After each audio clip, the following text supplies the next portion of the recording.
He hugged a crying bride at the altar, took her home, and she became a mother to his motherless son. Hi, my beautiful family. Welcome back to Mr. Peter Stories. How are you, my precious and beautiful people? I thank God for your lives every single day. Your presence here is not just support, it's love, it's connection, and it's family. Let me say a quick prayer for you. May peace fill your heart, may joy never leave your home, and may you always feel how deeply loved you are. My family, are you still enjoying this journey with me? I truly want to know. Your words mean everything to me, but I've also noticed something. The likes aren't flowing like they were just 2 days ago. My beautiful people, it takes only 2 seconds to like, just 2 seconds to show love, and it goes a long way. Tell me, how many times have you joined this family? I want to hear from you. Now let's sit back and step into a beautiful new story, together. Larissa Jackson stood frozen at the altar, her custom-designed gown cascading around her like a waterfall of broken promises. The cathedral's stained glass cast kaleidoscope patterns across the intricate beadwork on her bodice, each colored fragment seeming to mock the shattered pieces of what should have been her perfect day. A hushed, terrible silence had fallen over the 300 guests who moments before had been smiling in anticipation. Now they sat witness to her greatest humiliation, their collective shock a palpable force pressing against her from all sides. The church was silent, except for her stifled sobs and the uncomfortable shuffling of feet against marble floors. Xavier, her fiancé of 4 years, had left her with nothing but a hastily scribbled note delivered by his best man just moments before the ceremony was to begin. His best man, Jordan, couldn't even meet her eyes as he handed her the folded paper, his own face ashen with embarrassment and pity. "I can't do this. I'm sorry." 5 words, 5 simple words that shattered the beautiful future she had spent years envisioning and months meticulously planning. The $75,000 wedding, with its hand-calligraphed invitations and imported peonies, the 3-week honeymoon to Bali she'd researched for months, the craftsman bungalow they had just put a down payment on in Lincoln Park, all of it dissolved in an instant, leaving her adrift in a sea of white tulle and broken dreams. She could feel the weight of all those eyes upon her. Family members who had flown in from across the country, colleagues who had taken time off work, childhood friends who had stood by her side through every previous heartbreak. Their expressions ranged from shocked disbelief to uncomfortable pity, and Larissa felt herself shrinking under their gaze, wishing the polished floor would open up and swallow her whole. "Oh, honey," her mother whispered, rushing forward from the front pew, but Larissa gently pushed her away, unable to bear comfort that would only confirm the reality of what was happening. She didn't want solutions or reassurances. She wanted to rewind time, to understand where everything had gone so terribly wrong. Through her tear-blurred vision, Larissa noticed a tall figure approaching her from the back of the church. He moved with a deliberate confidence, parting the paralyzed crowd like a ship cutting through still waters. He wasn't part of the wedding party. In fact, she had only met him once before, Stephen Amell, the owner of Moonlight Vineyard, where they had planned to hold their reception. He had come to witness the ceremony before heading to the venue to ensure everything was perfect for their arrival. Instead, he found a devastated bride, abandoned before she could even say, "I do." "Ms. Jackson," he said softly, his voice deep and steady, his eyes a striking shade of blue that reminded her of summer skies, held genuine concern rather than the pity she'd seen reflected in everyone else's. "May I help you somewhere private?" There was something about his voice, calm, assured, without judgment, that cut through her panic like a lighthouse beam through fog. Here was someone who saw her not as a victim to be pitied, but as a person in need of practical assistance. Larissa nodded numbly, grateful for the lifeline he offered. Before she knew what was happening, Stephen had removed his charcoal suit jacket and wrapped it around her shoulders, the wool still warm from his body, smelling faintly of cedar and something uniquely masculine. The weight of it was comforting as he guided her through a side door, away from the pitying stares and whispered comments of her guests.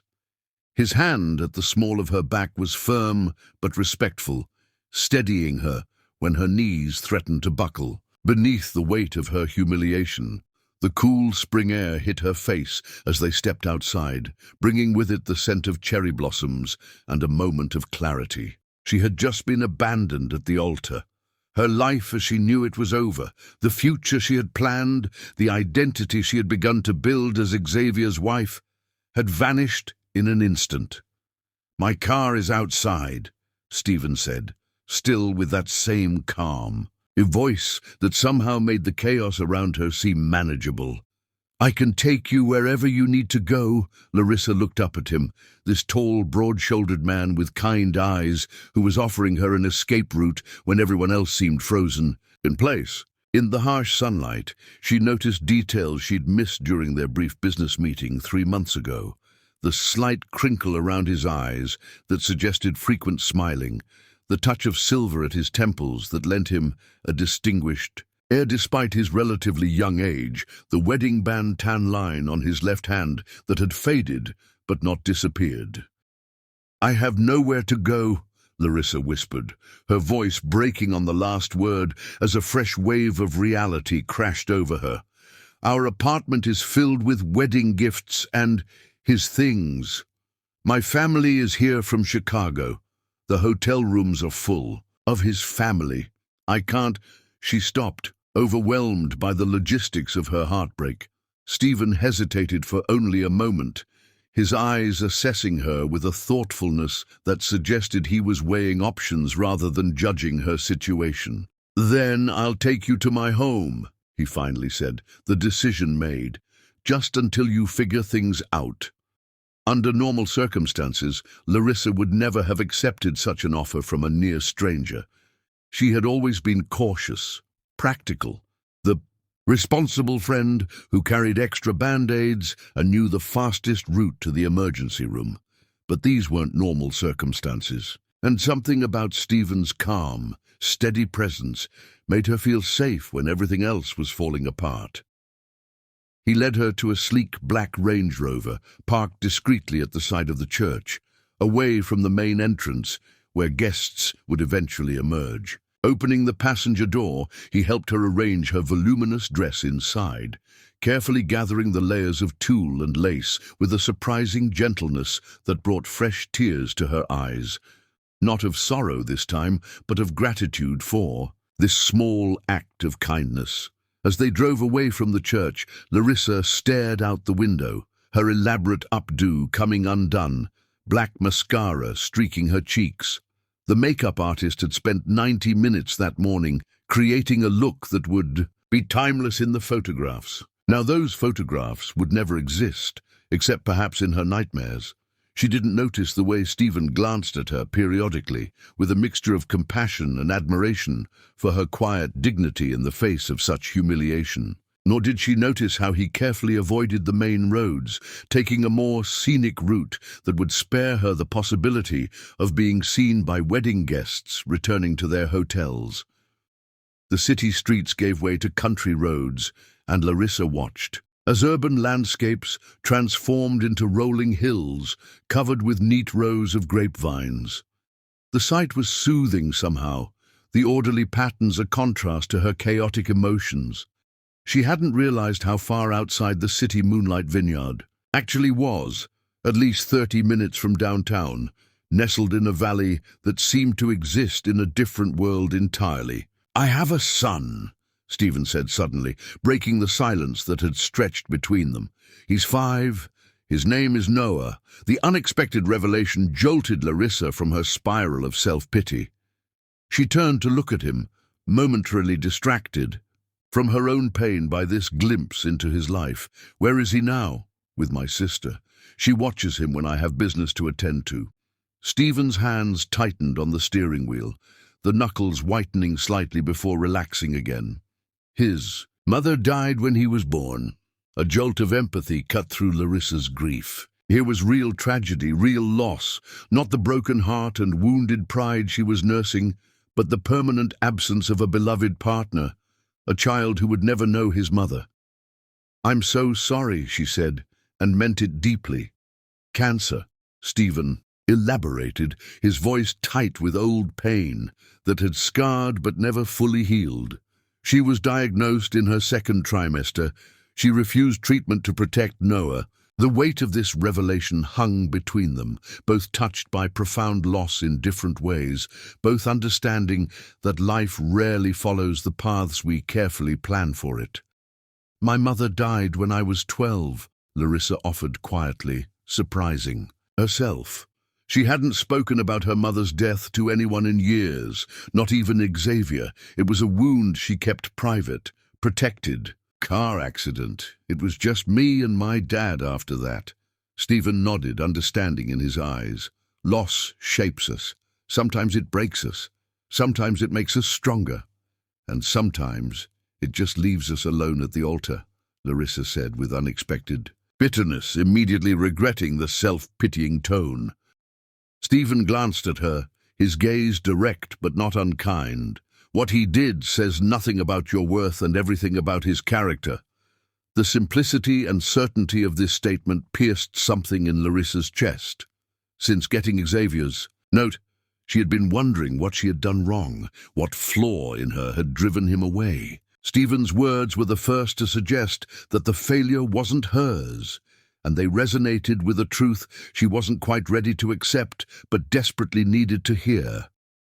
As they pulled up to a charming farmhouse surrounded by vineyards bathed in golden sunset light, Larissa felt something unexpected stir within her. Not happiness, it was too soon for that, but perhaps the faintest glimmer of sanctuary in the midst of her storm. A temporary haven where she might catch her breath before facing the wreckage of her carefully planned life.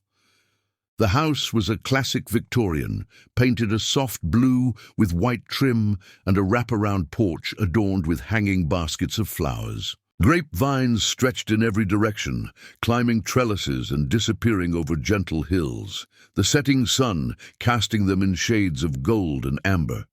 It looked like something from a painting or a storybook, far removed from the sleek, modern aesthetic of the Chicago apartment she had shared with Xavier. "It's beautiful," Larissa whispered, the first genuine word she'd spoken since the church. "It's not much," Stephen said as he opened her car door. "But there's a spare room where you can stay for as long as you need." As he helped her from the car, her legs stiff from the drive and the emotional exhaustion, his hand brushed against hers. Warm, strong, steadying. For a brief moment, she leaned into that touch, grateful for the simple human connection when she felt so utterly alone. "Thank you," Larissa whispered, meaning it more than she could express. "For everything."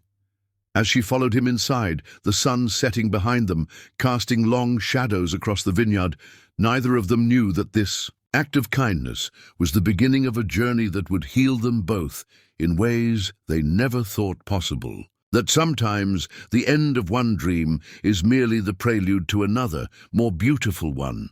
That sometimes fate intervenes in the most unexpected ways, leading us not where we planned to go, but exactly where we need to be. Chapter 2. Sanctuary. Among the vines, morning light filtered through unfamiliar curtains, casting dappled patterns across Larissa's face. For one blissful moment she forgot where she was and why. Then reality crashed back with brutal clarity, and she buried her face in the pillow to muffle a fresh wave of sobs. Her wedding day, the day that was supposed to be the happiest of her life, had become her greatest humiliation. How had she not seen it coming? Were there signs she had ignored? The late nights at the architecture firm, the sudden password on his phone, the way Xavier had begun to pull away physically months ago, all clues she had attributed to pre-wedding stress. Soft knock on the door pulled her back to the present. "Larissa, I've made breakfast if you're hungry." Stephen's voice was gentle, with no hint of the awkwardness she might have expected from a man who had a stranger in wedding lingerie sleeping in his guest room. She sat up, wiping her eyes. She was still wearing the silk slip from beneath her wedding dress, having been too emotionally exhausted to think about clothes the night before. "I'll be right out," she called, her voice raspy from crying. "Just give me a few minutes." "Take your time. We'll be in the kitchen when you're ready." She found a soft cotton robe hanging on the back of the door, simple navy blue, clearly masculine but clean and comforting. She wrapped it around herself, drowning in its size, but grateful for the coverage. In the adjoining bathroom, she winced at her reflection, mascara-stained cheeks, swollen eyes, the intricate braids of her wedding hairstyle now a tangled mess. Atop her head, using the supplies Stephen had thoughtfully laid out, a new toothbrush, toothpaste, face wash, she did her best to make herself presentable. She worked patiently to undo her elaborate hairstyle, releasing her natural curls to fall around her shoulders. Without makeup, with her hair free, wearing a too large robe, she looked nothing like the bride who had stood in the church yesterday. Perhaps that was a blessing. The kitchen was bright and homey, with sunlight streaming through large windows overlooking the vineyard. A small boy with curly brown hair sat at the table, swinging his legs and eyeing her curiously. He had his father's eyes but softer features, a button nose, rounded cheeks still holding traces of baby fat. "Are you a princess?" he asked, his eyes wide with wonder. "Daddy said you were wearing a magic dress yesterday." Despite everything, Larissa felt a small smile tug at her lips. "No, sweetie, I'm not a princess. My name is Larissa." "I'm Noah," he announced proudly. "I'm 5 3/4. Do you like pancakes? Daddy made blueberry ones. They're my favorite." Larissa glanced at Stephen, who was standing by the stove, spatula in hand, a faint flush on his cheeks. "I told him you were a friend who needed a place to stay," he explained quietly, "and that you had been at a very fancy party in a beautiful dress." Gratitude washed over her at his discretion. The last thing she needed was to explain her heartbreak to a 5-year-old. "I love blueberry pancakes," she told Noah, sliding into the chair across from him. "They're my favorite too." Stephen placed a steaming mug of coffee in front of her, prepared exactly as she liked it, with a dash of cream but no sugar. At her surprised look, he shrugged. "I noticed how you took it during our meeting about the reception. Something about this small act of observation and thoughtfulness made Larissa's throat tighten. Xavier, despite 4 years together, still routinely forgot that she didn't take sugar. "Thank you," she murmured, wrapping her hands around the warm mug. Stephen served the pancakes, perfect golden discs studded with juicy blueberries, and joined them at the table. Noah immediately launched into a detailed explanation of his kindergarten class's tadpole project, seemingly unfazed by the stranger at his breakfast table. As Noah chattered happily, Larissa found herself studying Stephen in the morning light. He was handsome in a rugged, understated way, strong jawline, broad shoulders, laugh lines around his eyes. His hands, as he cut Noah's pancakes into bite-sized pieces, were large, but gentle, capable. There was a quiet confidence about him, a steadiness that was both intimidating and comforting. "Miss Larissa, do you know about frogs?" Noah asked suddenly, pulling her from her observations. "Some things," she answered with a smile. "I know they start as eggs, then become tadpoles, then froglets, then frogs." Noah's eyes widened. "That's right. Our class has tadpoles and they're growing legs now. They're froglets. Do you want to see my drawings of them?" Before she could answer, he had scrambled down from his chair and was racing toward what she presumed was his bedroom. "I'm sorry," Stephen said once Noah was out of earshot. "He doesn't get many visitors his age. My sister brings her kids sometimes, but—" "Don't apologize," Larissa interrupted. "He's wonderful, and the distraction is nice." Stephen studied, her face for a moment. "How are you really doing?" The simple question, asked with genuine concern rather than morbid curiosity, broke through her carefully maintained composure. Tears welled in her eyes again. "I don't know," she admitted, her voice barely above a whisper. "I feel like I'm underwater, like none of this is real. I keep thinking I'll wake up and it will be yesterday morning and I'll be getting my makeup and done with my bridesmaids and everything will be fine." Stephen reached across the table and briefly covered her hand with his. The touch was brief but anchoring. "It's going to hurt for a while. There's no way around that. But you will get through this." "How do you know?" she asked, not challenging but genuinely wondering. "Because 4 years ago I thought I would die from grief when Sarah passed. I couldn't imagine a future without her." His gaze drifted to the window, to the vineyard beyond. But days passed, then months. I focused on Noah, on the vineyard, and slowly I built a new life, different than the one I had planned, but still good. He turned back to her, his gaze meeting hers with quiet intensity. "You're stronger than you think, Larissa Jackson, and you'll build a new life too." Before she could respond, Noah came bounding back into the kitchen, arms full of colorful drawings. The moment broke, but Stephen's words lingered, a small flame of hope in the darkness of her despair. After breakfast, Stephen showed her to a small office where she could make any calls she needed. "Take all the time you need," he said. "Noah and I will be working in the vineyard if you need anything." Left alone, Larissa stared at her phone, which had been buzzing constantly since yesterday.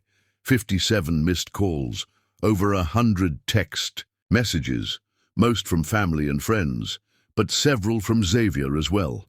Taking a deep breath, she called her father first.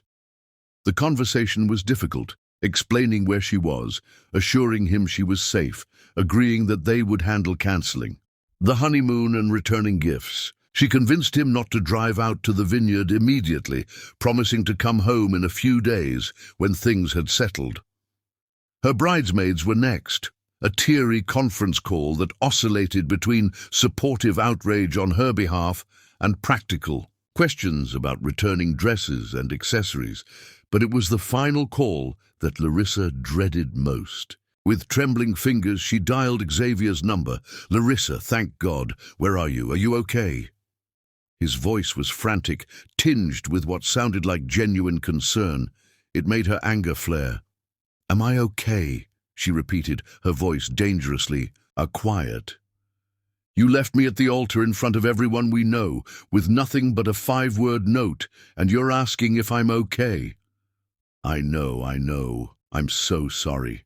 I panicked. I couldn't go through with it." "Why, Xavier? What changed between our rehearsal dinner and the ceremony? What suddenly made you unable to marry me after 4 years together?" There was a long pause, filled only with the sound of his breathing. "I've been seeing someone," he finally admitted. "For a few months. I thought it was just a fling, that I could end it before the wedding, but yesterday morning she told me she's pregnant." The world seemed to stop spinning for a moment. Larissa gripped the desk to steady herself. "You're having a child with another woman. It wasn't supposed to happen like this. I was going to tell you, but then the wedding plans were moving so fast, and I didn't know how to stop it without hurting you." Larissa laughed bitterly. "So instead, you chose to humiliate me in the cruelest way possible? That was your solution, to not hurting me? I know it was cowardly. I'm so sorry, Larissa. I still care about you. If there's anything I can do..." "There's nothing you can do, Xavier. Nothing except stay away from me." She took a deep breath, surprised by the sudden clarity she felt. "I hope you and your new family will be very happy together." She ended the call before he could respond, set down the phone and walked to the window. Outside, she could see Stephen and Noah working among the vines, the little boy mimicking his father's movements with serious concentration. The sight brought an unexpected calm to her churning emotions. Xavier was having a child with another woman. The future she had planned was irretrievable, gone forever.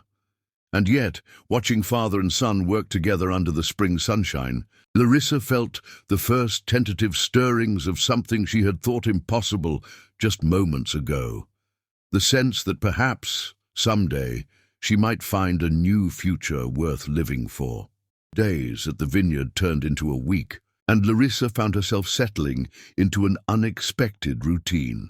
Mornings were spent helping Stephen with light work among the vines, afternoons playing with Noah or exploring the surrounding countryside, and evenings sharing quiet conversations. On the porch as the sun set over the rolling hills, she had called her design firm in Chicago and arranged to work remotely for a few weeks, grateful for the distraction of deadlines and client feedback.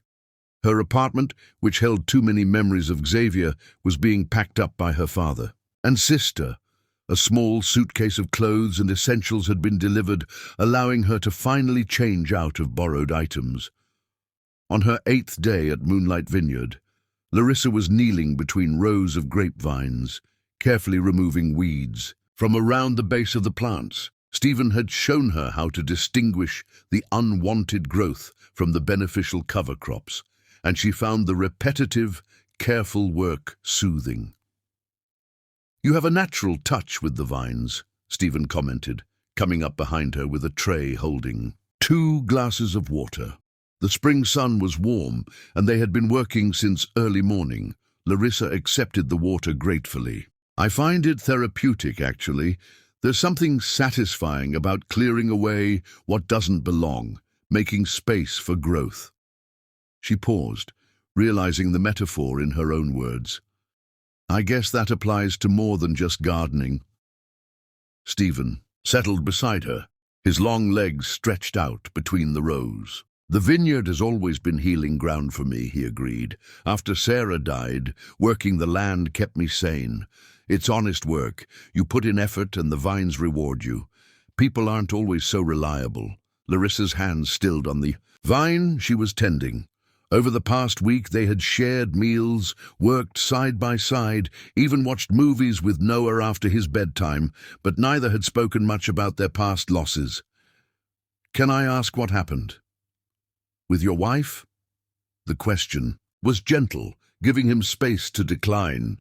Stephen was quiet for a long moment. His gaze drifted to the distant hills, seeing something beyond the present moment.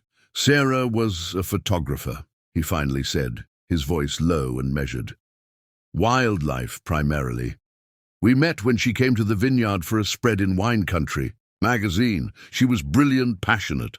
Her photos captured life in ways that took your breath away." He smiled faintly at the memory.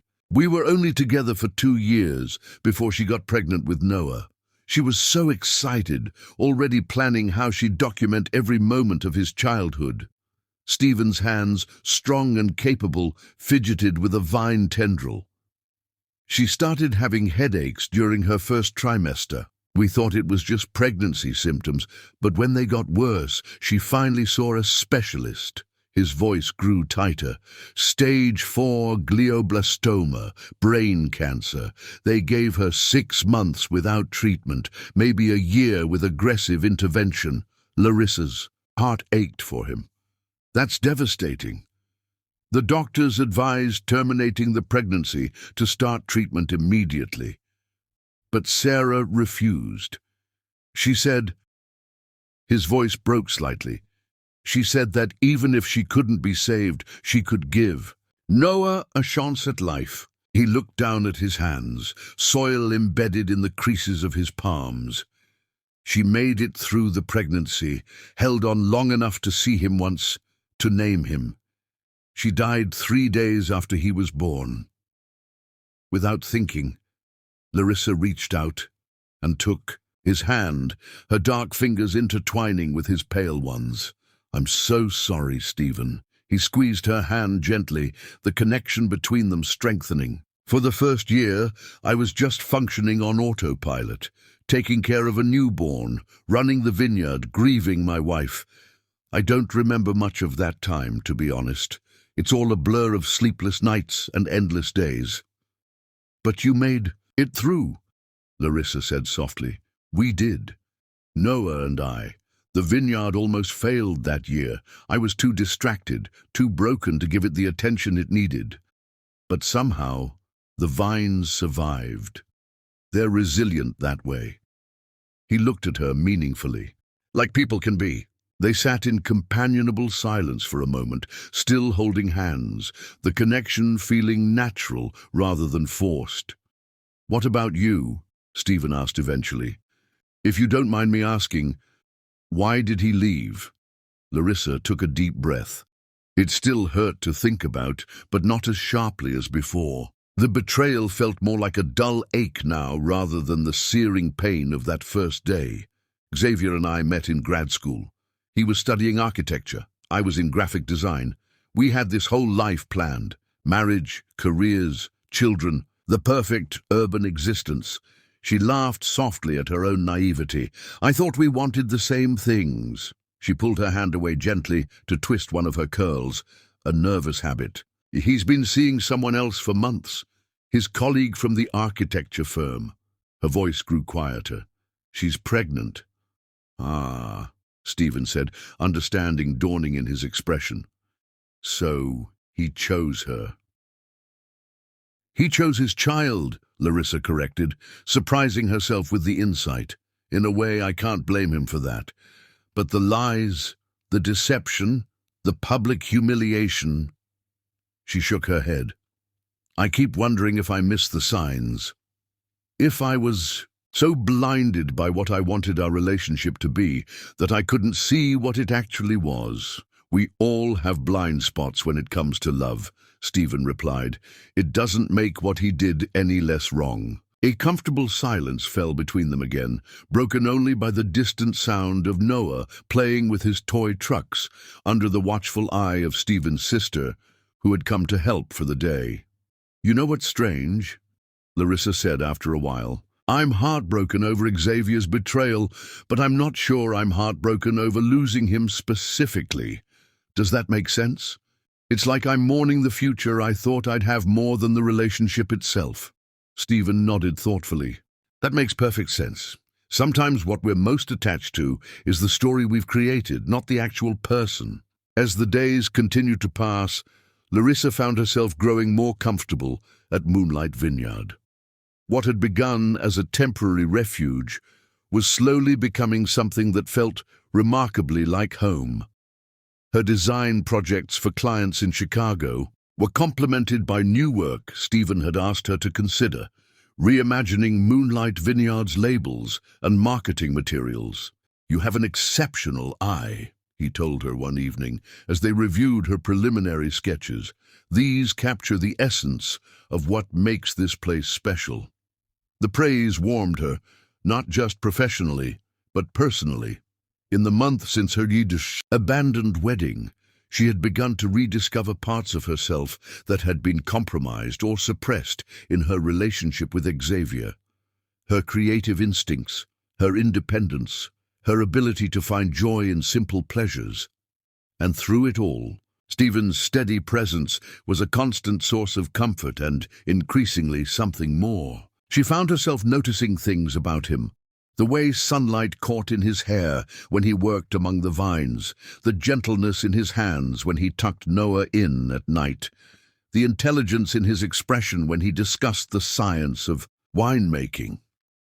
That evening, as they sat on the porch swing after putting Noah to bed, Larissa found herself leaning slightly against Stephen's shoulder. Neither of them acknowledged it, but neither moved away either. The weight of their shared confidences had created a new intimacy between them. "I should probably think about going back soon," Larissa said, though the words lacked conviction. "I can't hide out here forever." "You're not hiding," Stephen countered. "You're healing, and you're welcome to stay as long as you need. The guest room is yours, for as long as you want it." Larissa turned to look at him, studying his profile in the fading light. "Why are you being so kind to me? You barely know me." Stephen was quiet, and for a moment considering. 4 years ago, when Sarah died, a stranger stayed with Noah for hours in the hospital waiting room while I signed papers and made impossible decisions. I never knew her name, never saw her again, but that small kindness kept me from falling apart completely that day. He met Larissa's eyes. Sometimes the universe puts us in a position to return the kindnesses we've been shown. And sometimes, Larissa said softly, the universe brings us exactly where we need to be, even if it's not where we plan to go. As twilight deepened around them, casting long shadows across the vineyard, Larissa felt something shift inside her, a small seed of possibility taking root where only scorched earth had been before. For the first time since being left at the altar, she felt the smallest flutter of gratitude for the path that had led her here, broken heart and all. Chapter 4. Unexpected bloom. April gave way to May, bringing warmer days and new growth to Moonlight Vineyard. Over the past 3 weeks, Larissa had settled into a comfortable rhythm. The guest room had become personalized with her belongings. Her graphic design workspace had been set up in a sunny corner of Stephen's home office, and she had become an integral part of Noah's daily routine, helping with breakfast, reading bedtime stories, even attending his preschool's parent day when Stephen had an unavoidable meeting with distributors. She still maintained her Chicago connections professionally, but with each passing day, the thought of returning to her old life felt less appealing. Here, among the vines with Stephen and Noah, she had found an unexpected peace, a sense of belonging that had been missing even before Xavier's betrayal. Larissa stood in front of the bathroom mirror, applying a light touch of makeup, the first time she had worn any since arriving at the vineyard. Her skin had taken on a sun-kissed glow from working outdoors, and her natural curls, freed from the chemical straightening she had maintained in Chicago, framed her face softly. She looked different, more herself somehow, than she had in years. A knock at the guest room door drew her attention. "Larissa, are you ready? We should leave in about 10 minutes. Stephen's voice held a note of excitement that matched her own nervous anticipation. "Almost ready," she called back. "I'll meet you downstairs." Tonight was the Spring Wine Festival in the nearby town of Meadow Creek, and Stephen had invited her to accompany him. It would be her first public outing since the wedding disaster, and while part of her was anxious about facing strangers, another part was eager to step back into the world. She smoothed down the simple yellow sundress she had ordered online, one of the few items she had purchased rather than having shipped from her Chicago apartment. The bright color complemented her dark skin, and the flowing fabric moved beautifully when she walked. It was nothing like the severe, tailored clothes she had favored in her city life. Downstairs, she found Stephen and Noah waiting in the entryway. Stephen's sister would be staying with Noah while they attended the festival, and the little boy was excitedly explaining all the activities they had planned. "And then we're going to make a fort in the living room and watch Wall-E and eat popcorn." And he broke off, noticing Larissa on the stairs. "Wow, you look pretty like sunshine, Miss Larissa." A flush of pleasure warmed her cheeks at the child's honest compliment. "Thank you, Noah. That's very sweet of you to say." She turned to Stephen, suddenly shy under his gaze. He was staring at her with an expression she couldn't quite decipher. Admiration, certainly, but something deeper too, something that made her heart beat a little faster. "You look beautiful," he said simply. "Yellow suits you." Stephen himself had traded his usual work clothes for dark jeans and a crisp blue button-down that emphasized his broad shoulders and brought out the color of his eyes. His hair, usually tousled from working outdoors, was neatly combed, and he had trimmed his beard. He looked handsome and relaxed. "You clean up pretty well yourself," Larissa replied with a small smile. The drive to town was filled with comfortable conversation about the vineyard's latest vintage, Noah's upcoming summer activities, and Larissa's newest design project. It felt easy, natural, this growing friendship between them. Meadow Creek was a picturesque small town with a central square surrounded by historic buildings. For the festival, the square had been transformed with twinkling lights, booths from local wineries, and a stage where a jazz quartet played. The evening air was warm, filled with music, laughter, and the rich scent of wine. "Stephen, there you are!" A middle-aged woman with silver-streaked hair approached them as they entered the festival grounds. "We were beginning to think you wouldn't make it." "Just running a bit late, Eleanor," Stephen replied warmly. "May I introduce Larissa Jackson?" "Larissa, this is Eleanor Wilkinson, president of the local Vintners Association and owner of Willow Creek Wines." "Lovely to meet you, dear," Eleanor said, shaking Larissa's hand while giving her a curious once-over. "We've heard so much about you." Larissa's stomach tightened. Had news of her wedding disaster spread even to this small town? Sensing her discomfort, Stephen placed a gentle hand at the small of her back. "Larissa is a talented graphic designer from Chicago. She's been helping me redesign the Moonlight Vineyard labels." This wasn't exactly true. They had discussed the possibility of updating his branding, but no formal arrangement had been made. Still, Larissa appreciated the cover story that gave her a defined role beyond abandoned bride staying with a near stranger. As the evening progressed, Larissa found herself gradually relaxing. Stephen introduced her to numerous friends and colleagues, always with his hand resting lightly on her back or shoulder, a supportive presence that kept her grounded. They sampled wines from various local vineyards, Stephen explaining the nuances of each with a passion that was infectious. "You really love this, don't you?" Larissa observed as they walked between booths. "Not just your own vineyard, but the whole culture of winemaking." Stephen nodded, his face animated. "It's a perfect blend of science and art, tradition and innovation. Every vintage tells a story of the weather that year, the soil, the hands that tended the vines." He glanced at her. "It's not unlike your design work.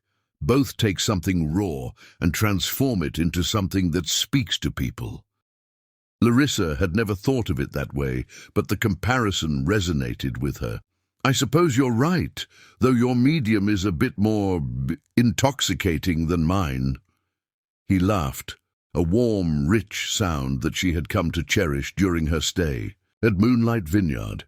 "Speaking of which, have you tried the Willow Creek Chardonnay yet? Eleanor would be mortally offended if we skipped her booth." As they approached the Willow Creek booth, Larissa noticed a striking woman with copper hair watching them intently. Something about her gaze, assessing almost predatory, made Larissa uneasy. "Stephen Amell," the woman called out, her voice carrying across the crowded space. "I was wondering when you'd make an appearance." Stephen stiffened slightly beside her. "Vivian," he acknowledged with a nod. "Good to see you." "Aren't you going to introduce me to your friend?" Vivian asked, her eyes sliding to Larissa with undisguised curiosity. "Of course. Larissa Jackson, this is Vivian Hayes. She owns Sunset Ridge Vineyard, just north of Moonlight." "Charmed," Vivian said, though her tone suggested otherwise. She turned back to Stephen. "The Northern Slope irrigation system we discussed. Have you implemented it yet? Because my yields have increased 15% since installation." As Stephen was drawn into a technical conversation about vineyard management, Larissa felt herself being subtly excluded. Vivian positioned herself to partially block Larissa, her body language making it clear this was intended to be a private discussion. Larissa took a small step back, not wanting to intrude. She was about to excuse herself to get another wine sample when she felt a presence beside her. "Don't let Vivian bother you," Eleanor said quietly, appearing at her elbow with 2 glasses of wine. "She's been trying to get her hooks into Stephen ever since Sarah passed. 4 years of not-so-subtle pursuit, and he hasn't shown the slightest interest." Larissa accepted the offered glass. "Oh, it's not. Stephen and I aren't," she stammered, unsure how to define what they were to each other. Eleanor gave her a knowing look. "Maybe not yet, dear, but I've known Stephen since he was a boy, helping his father with the harvest. I haven't seen him look at anyone the way he looks at you, since Sarah was alive." Before Larissa could process this observation, Stephen had extricated himself from Vivian and returned to her side. "Sorry about that," he said, his hand finding its familiar place at the small of her back. "Vineyard shop talk can be terribly boring for non-vintners." "Not at all," Larissa replied truthfully. "I find it fascinating how passionate everyone is about their craft." The jazz quartet had given way to a small dance band, and couples were starting to fill the small dance floor set up in front of the stage. "Would you like to dance?" Stephen asked, a touch of uncertainty in his voice. "If you'd rather not, I'd love to," Larissa interrupted, surprised by how much she meant it. He led her to the dance floor, just as the band began a slow, soulful rendition of "At Last." Stephen's hand settled at her waist, warm and strong, as he drew her gently against him. Larissa placed her hand on his shoulder, acutely aware of their height difference. She had to tilt her head back slightly to meet his gaze. They moved together easily, as if they had danced 100 times before. The music washed over them, the lyrics about finding love after loneliness resonating in an unexpectedly powerful way. As they swayed to the music, the colored lights from above casting a magical glow around them, Larissa felt herself relax fully for the first time in weeks. Stephen's hand at her waist was steady and sure, his touch respectful yet intimate in a way that sent a subtle warmth through her body.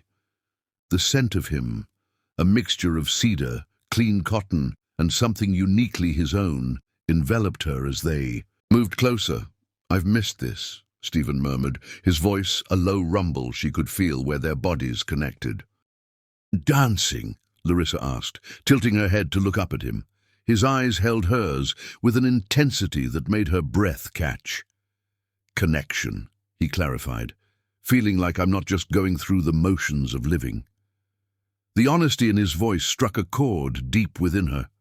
"I know exactly what you mean," she replied softly. The band transitioned seamlessly into "The Way You Look Tonight," and Stephen's hand slid to the small of her back, drawing her closer still. Larissa found herself fitting perfectly against him, her head resting naturally on his shoulder as they moved as one across the floor. From across the dance floor, Larissa caught Vivian watching them, her expression a mixture of surprise and displeasure. The redhead whispered something to a companion, both of them looking at Larissa and Stephen with undisguised curiosity. "I think we're causing a stir," Larissa murmured, nodding discreetly in Vivian's direction. Stephen glanced over briefly, then returned his attention fully to Larissa. "Small towns. Everyone's always interested in everyone else's business." He smiled, a private smile meant only for her. "Does it bother you?" Larissa considered the question, then shook her head. "No," she said with quiet certainty. "It doesn't." And she realized it was true. A month ago, being the center of attention at the church had been devastating. Tonight, in Stephen's arms, she found she didn't care what anyone thought. She was where she wanted to be, with someone who made her feel safe and valued. As the evening progressed, they danced to song after song, sometimes talking quietly, sometimes simply moving together in comfortable silence. Larissa couldn't remember the last time she had felt so at ease with another person, so completely herself, without the need to impress or perform. It was nearly midnight when they finally left the festival, both reluctant to end the evening but aware that Stephen's sister was waiting at home with Noah. The drive back to the vineyard was quiet, a comfortable silence between them, filled with unspoken thoughts and new awareness. Larissa gazed out the window at the star-filled sky, trying to make sense of the emotions swirling inside her. It felt too soon to be feeling this way about someone, and yet meeting Stephen at her lowest moment had created a bond that seemed to transcend normal timelines. As they pulled up to the farmhouse, lights glowing warmly from within, Stephen turned to her before getting out of the car. "Thank you for coming tonight," he said, his voice gentle in the darkness. "It's been a long time since I've enjoyed an evening out that much." "Thank you for inviting me," Larissa replied. "It was exactly what I needed." They looked at each other. In the dim light of the car's interior, the air between them charged with possibility. For a moment, Larissa thought he might lean in to kiss her, and she realized with a start that she wanted him to.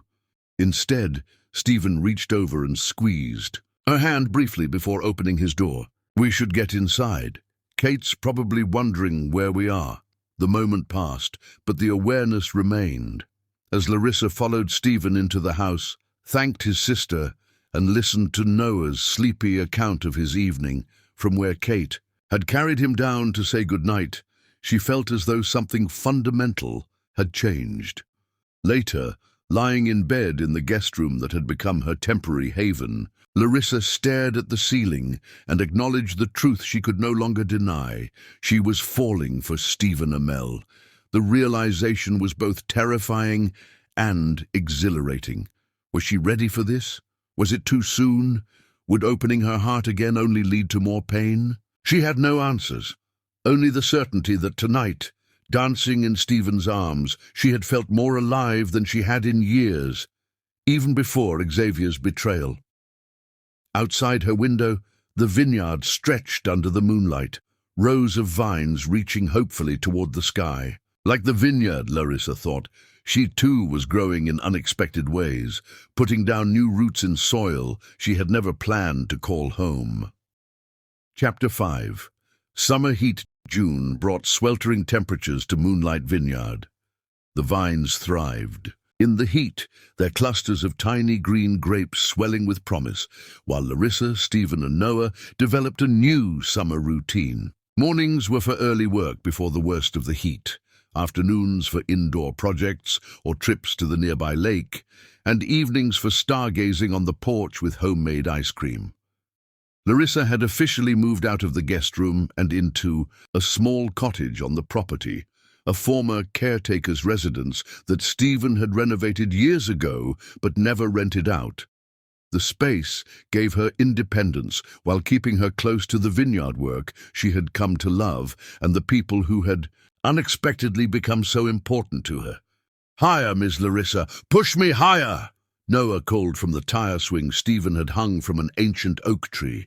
The boys' laughter carried across the vineyard on the warm summer breeze, a sound of pure joy that never failed to make Larissa smile.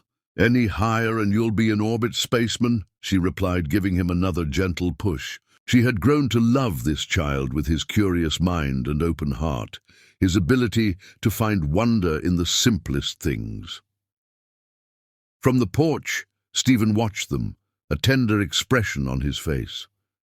Since the night of the wine festival a month ago, now something had shifted between them. Neither had spoken of it directly, but it was there in the lingering touches, the shared glances, the way they gravitated toward each other in any room. "Daddy! Come swing with us!" Noah called, spotting his father.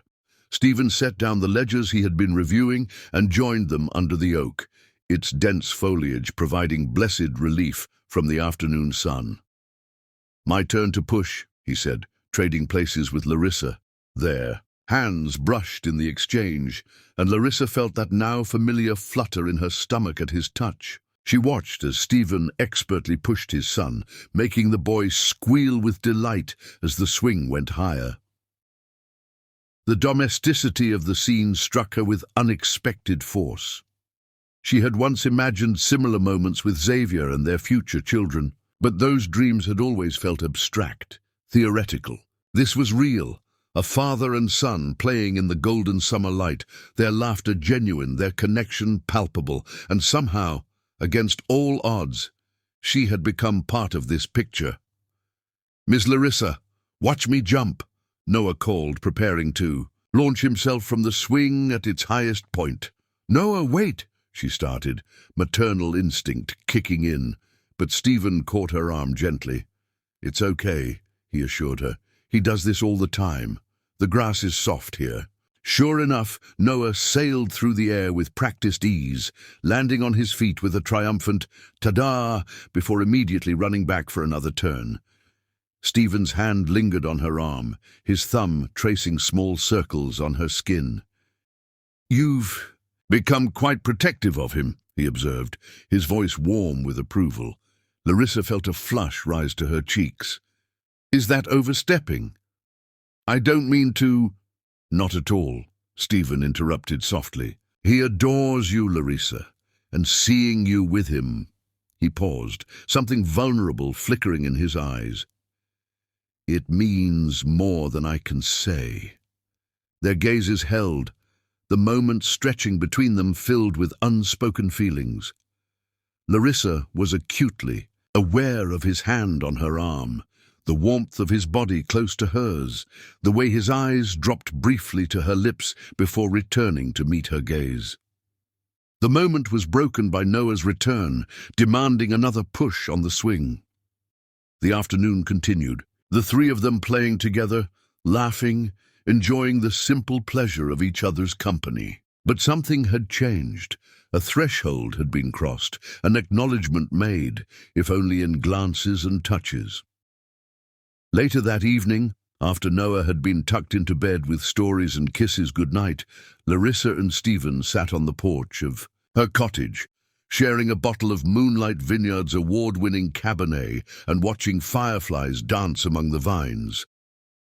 "I submitted my designs for your new labels today," Larissa said, breaking the comfortable silence. She'd been working on rebranding the vineyard's packaging for weeks, finding in the project a perfect blend of her professional skills and her growing love for this place.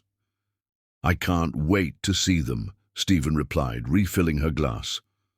"Though, I have to admit, I'm conflicted about you finishing the project." "Oh?" Larissa turned to him, curious. "Why's that?" Stephen looked at her, the porch light casting half his face in shadow. "Because it was the official reason for you to stay. And I don't want you to leave, Larissa." The directness of his statement took her breath away. They had been dancing around this conversation for weeks, neither wanting to disrupt the delicate balance they had found. "Stephen," she began, not sure what she was going to say. He set down his wine glass and took her hand in both of his. "I know it's complicated. I know it might seem too soon after what happened with Xavier, and maybe it is. I don't want to push you into something you're not ready for." His hands were warm around hers, slightly calloused from vineyard work, utterly reassuring in their strength. "But I need you to know how I feel. These past 2 months with you here, they've been the happiest I've had since losing Sarah. You've brought something back to life in me in this home, in Noah." Larissa felt tears pricking at her eyes. "I'm scared," she admitted, her voice barely above a whisper. "Not of you, never of you, but of trusting my own judgment again, of believing in something that might disappear." Stephen nodded, understanding, in his gaze. "I know. And I'll wait, Larissa. However long you need, I'm not going anywhere." In the warm summer night, surrounded by the scent of ripening grapes and the gentle chorus of cicadas, Larissa made a decision. She leaned forward and pressed her lips to his in a kiss that began as tentative as a question but quickly deepened into something more certain. Stephen's hand came up to cradle her face, his touch reverent as he returned her kiss with restrained passion. Larissa felt herself melting into him, all the walls she had built since Xavier's betrayal crumbling in the face of this man's steady, unwavering care. When they finally broke apart, both slightly breathless, Stephen rested his forehead against hers. "I'm falling in love with you, Larissa Jackson," he whispered. "I think I started falling the moment I saw you standing in that church, heartbroken but still standing." Larissa closed her eyes, letting his words wash over her like a healing balm. "I'm falling in love with you too," she replied, the admission feeling like setting down a heavy burden she had been carrying too long. And it terrifies me how much I want us to be real. It is real, Stephen assured her, drawing her into his arms. The most real thing I've known in years. They stayed on the porch until well past midnight, sometimes talking, sometimes kissing, sometimes simply holding each other in comfortable silence. When Stephen finally rose to leave, promising to see her in the morning, Larissa felt a sense of peace settle over her that had eluded her for months. Whatever happened next, she was no longer running from her past. She was walking, eyes open and heart hopeful, into a future she had never imagined, but now couldn't picture without Stephen and Noah in it. As she got ready for bed, Larissa caught sight of herself in the mirror and was struck by the difference. From the broken woman who had arrived at Moonlight Vineyard 2 months ago, her eyes were clear, her smile genuine, her posture confident. She was no longer Xavier's abandoned bride. She was simply Larissa, stronger, wiser, and unexpectedly, joyfully in love again. Chapter 6. Tangled Vines. July brought both bounty and challenges to Moonlight Vineyard. The grapes were developing beautifully, promising an excellent harvest, but the relentless heat had created drought conditions that required constant attention to irrigation systems. Stephen spent long days in the fields, often returning home exhausted but satisfied with the day's work. Larissa had fully embraced her new role, both at the vineyard and in Stephen and Noah's lives. Her cottage had become a welcoming haven, decorated with flea market finds and brightened with wildflowers. She split her time between remote graphic design work for clients in Chicago and helping Stephen with the vineyard's marketing and business operations. And in the evenings, after Noah was asleep, she and Stephen explored their deepening relationship with the careful joy of two people who had known loss and were determined to treasure every moment of their second chance. Larissa was humming to herself as she headed toward the main house, a basket of fresh herbs for their pizza lunch in hand. The day was perfect. Blue sky, gentle breeze, sunlight dappling through the leaves of the ancient oaks that dotted the property.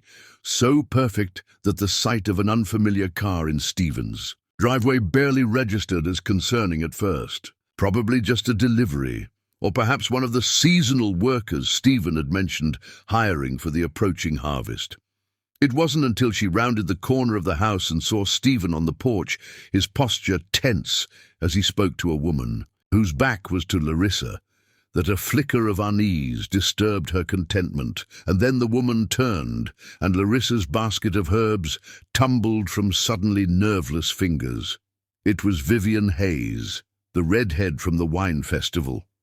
But she wasn't alone. Beside her, clutching her hand, was a small boy of about 5 or 6, with copper hair exactly like Vivian's, and azure eyes identical to Stephen's. "Larissa," Stephen called, his voice strained as he spotted her frozen at the edge of the garden. "Please come here." Vivian turned to look at her, triumph gleaming in her green eyes. "Oh yes, do join us, Ms. Jackson. This concerns you too, now that you've become so involved with Stephen." The boy beside her looked confused and uncomfortable, shifting from foot to foot as he glanced between the adults. He was the spitting image of Noah, but with Vivian's copper coloring instead of Sarah's darker features. Larissa's mind raced as she forced her feet to move toward the porch. This couldn't be happening. Not again. Not when she had finally opened her heart, finally trusted again. "What's going on?" she asked, her voice remarkably steady considering the chaos of her thoughts. Stephen stepped toward her, anguish written across his features. "Vivian claims that James is my son," he said, gesturing to the boy. That there was a night, after Sarah died, when I was at my lowest. She says she never told me because she wanted to raise him herself, without complications. "And now?" Larissa asked, looking directly at Vivian. The woman smiled, a cat with the canary smile that made Larissa's skin crawl. "Now circumstances have Changed. James deserves to know his father and his brother. She placed a hand on the boy's shoulder. Don't you want to meet your brother, James? The boy nodded shyly, clearly having been prepared for this moment. Is Noah here? He asked in a small voice. He's with his aunt, Stephen replied automatically. He'll be back for lunch. Larissa's heart ached for both boys, innocent victims, in whatever game Vivian was playing, but a small, suspicious part of her couldn't help but wonder at the timing. Why now, after nearly 5 years? Why, just as Stephen's relationship with Larissa was solidifying into something real and lasting? As soon as they were inside, Larissa turned to Stephen. Is it possible? She asked quietly. Could he be yours? Stephen ran a hand through his hair, distress evident in every line of his body. I don't know. Maybe. Those first months after Sarah died are a blur of grief and alcohol. There was one night at a Vintners Association event. Vivian drove me home. I was in no condition to drive. I remember her coming inside, offering comfort, but I thought I'd stopped things before. He trailed off, looking stricken. But you're not sure, Larissa finished for him. No, he admitted, his eyes pleading for understanding. Larissa, I swear to you, if I had known there was even a possibility of a child, I would have stepped up. I would never abandon my responsibility. Larissa believed him. In the months she had known Stephen, his devotion to Noah had been absolute, his character consistently honorable. But that didn't make the situation any less painful or complicated. What happens now? She asked, forcing herself to be practical, despite the emotional turmoil inside her. DNA test, first of all, Stephen said firmly. But Larissa, looking at him, I don't think there's much doubt. He looks so much like Noah, like my father's side of the family. This was one of the things Larissa loved most about Stephen, his unwavering sense of responsibility, his commitment to doing what was right, no matter the personal cost. But in this moment, that very quality threatened the fragile happiness they had begun to build. Vivian will use this to try to get closer to you, Larissa said, voicing what they both knew to be true. Stephen's jaw tightened. Her motivations don't change my responsibilities, he said firmly. If James is my son, then he deserves to have me in his life, and Noah deserves to know his brother. Chapter 7. Truth among the vines. Larissa, Stephen called, his voice strained as he spotted her frozen at the edge of the garden.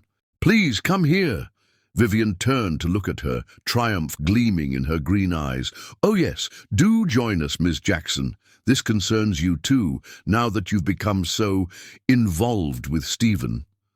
The boy beside her looked confused and uncomfortable, shifting from foot to foot as he glanced between the adults. He was the spitting image of Noah, but with Vivian's copper coloring instead of Sarah's darker features. Larissa's mind raced as she forced her feet to move toward the porch. This couldn't be happening, not again, not when she had finally opened her heart, finally trusted again. What's going on? She asked, her voice remarkably steady considering the chaos of her thoughts. Stephen stepped toward her, anguish written across his features. Vivian claims that James is my son, he said, gesturing to the boy. That there was a night after Sarah died, when I was at my lowest.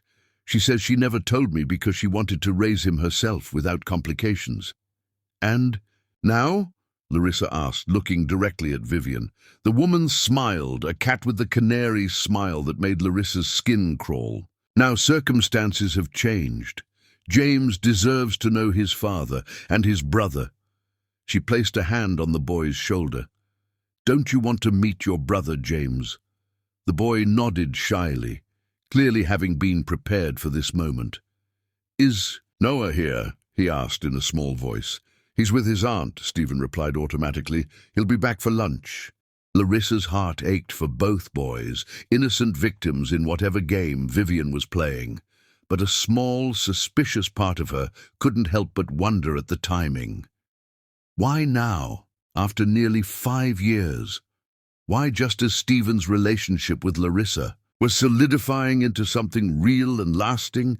"I'd like to speak with Stephen alone," Larissa said firmly, finding her voice. "And I'm sure James might like a glass of lemonade after your drive. There's some in the kitchen." Vivian looked as though she might object, but then shrugged elegantly. "Of course. Come, James. Let's get something to drink while the adults talk." As soon as they were inside, Larissa turned to Stephen. "Is it possible?" she asked quietly. "Could he be yours?" Stephen ran a hand through his hair, distress evident in every line of his body. "I don't know. Maybe. Those first months after Sarah died are a blur of grief and alcohol. There was one night at a Vintners Association event. Vivian drove me home. I was in no condition to drive. I remember her coming inside, offering comfort, but I thought I'd stopped things before." He trailed off, looking stricken. "But you're not sure?" Larissa finished for him. "No," he admitted, his eyes pleading for understanding. "Larissa, I swear to you, if I had known there was even a possibility of a child, I would have stepped up. I would never abandon my responsibility." Larissa believed him. In the months she had known Stephen, his devotion to Noah had been absolute, his character consistently honorable, but that didn't make the situation any less painful or complicated. "What happens now?" she asked, forcing herself to be practical. Despite the emotional turmoil inside her, "DNA test first of all," Stephen said firmly. "But Larissa," looking at him, "I don't think there's much doubt.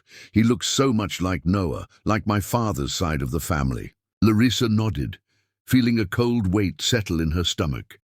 "And if he is yours, then he's mine," Stephen said simply. "And I'll do whatever it takes to be a proper father to him, just as I am to Noah." This was one of the things Larissa loved most about Stephen. His unwavering sense of responsibility, his commitment to doing what was right, no matter the personal cost. But in this moment, that very quality threatened the fragile happiness they had begun to build. "Vivian will use this to try to get closer to you," Larissa said, voicing what they both knew to be true. Stephen's jaw tightened. "Her motivations don't change my responsibilities," he said firmly. "If James is my son, then he deserves to have me in his life, and Noah deserves to know his brother." Larissa knew he was right, but the situation still felt like a cruel twist of fate. Just when she had finally allowed herself to believe in love again, to imagine a future with Stephen and Noah, this complication threatened to change everything. "What about us?" she asked quietly, voicing the question that hung between them. Stephen reached for her hands, holding them tightly in his own. "Nothing changes how I feel about you, Larissa. Nothing." His eyes were fierce with conviction. "I love you. That doesn't change because my past has caught up with me." Before she could respond, the sound of a car door slamming announced Kate's arrival with Noah. Moments later, the little boy came bounding around the corner of the house, his face lighting up when he saw Larissa.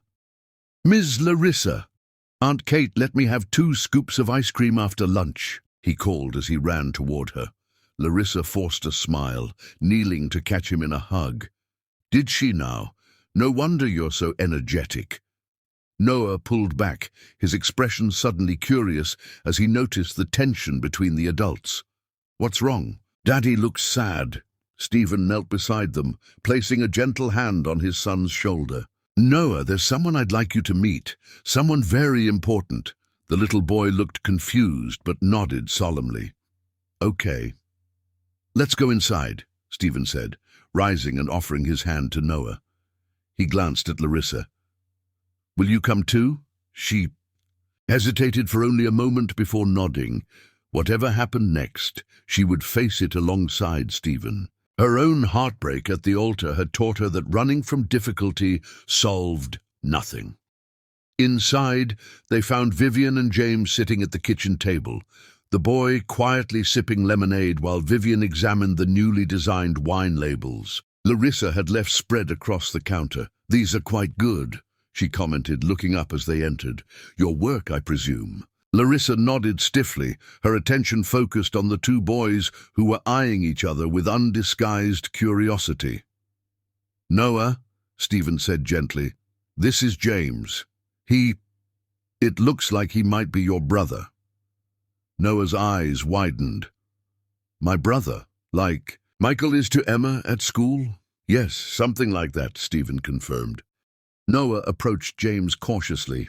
"Do you like space?" he asked, zeroing in on what was clearly the most important qualification for friendship in his mind.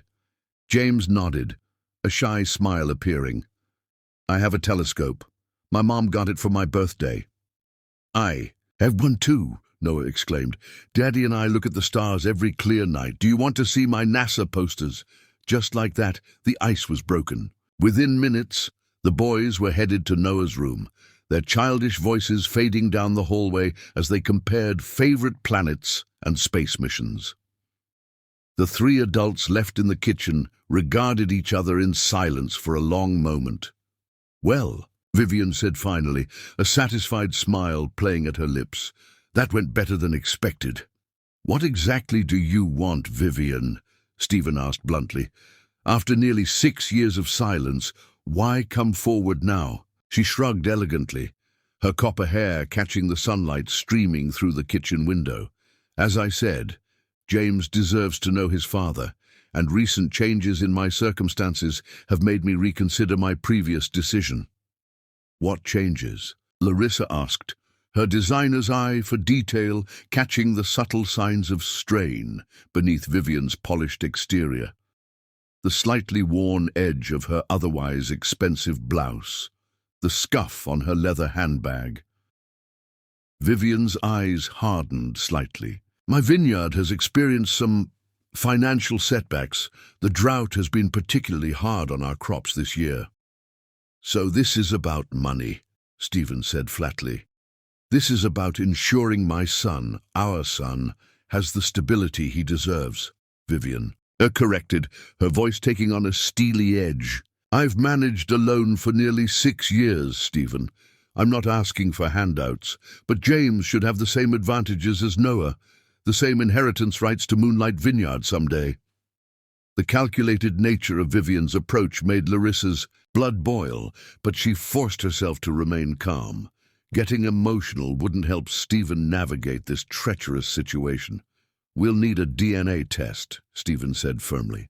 "And if James is mine, then yes, I'll provide financial support and be part of his life. But don't mistake my sense of responsibility for something more, Vivian." The redhead's smile turned predatory. "We'll see. Children have a way of bringing people together, don't they?" Her gaze slid to Larissa, and tearing others apart, the thinly veiled threat hung in the air between them. Larissa met Vivian's gaze steadily, refusing to be intimidated. She had already survived one man's betrayal. She wouldn't let this woman's manipulations destroy what she and Stephen were building. "I think we should focus on what's best for the boys," Larissa said carefully.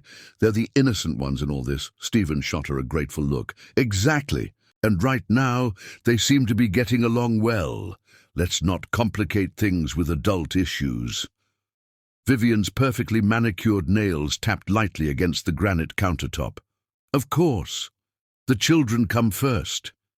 Which is why I was thinking, perhaps James could stay here for a few days to get to know Noah better and his father." Stephen looked taken aback by the suggestion. "I don't think that's a good idea. Not yet. We need to take this slowly, Vivian, for everyone's sake. But surely you want to spend time with your son," Vivian pressed, her voice honey-sweet, but with an undercurrent of steel. "Time you've already lost?" Larissa watched Stephen struggle with the guilt Vivian was so expertly wielding. She placed a supportive hand on his arm. "Maybe we could start with day visits," she suggested. "James could come for lunch tomorrow, perhaps stay for dinner. That would give everyone time to adjust." Stephen squeezed her hand gratefully. "That sounds reasonable. What do you think, Vivian?" The woman's green eyes narrowed slightly at their united front, but she nodded after a moment. "If that's what you think is best, for now." The boys' laughter echoed down the hallway, a reminder of what was truly at stake. Larissa felt a surge of protective love, not just for Noah, whom she had come to adore, but for James as well, an innocent child caught in his mother's schemes. "I should check on them," Stephen said, clearly eager to escape the tension in the kitchen. As he left, Vivian turned her full attention to Larissa.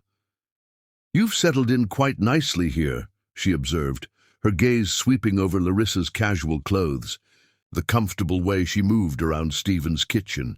"Quite a change from being left at the altar in Chicago, isn't it?" Larissa stiffened. "How do you—" "Small towns, big gossip," Vivian interrupted with a shrug.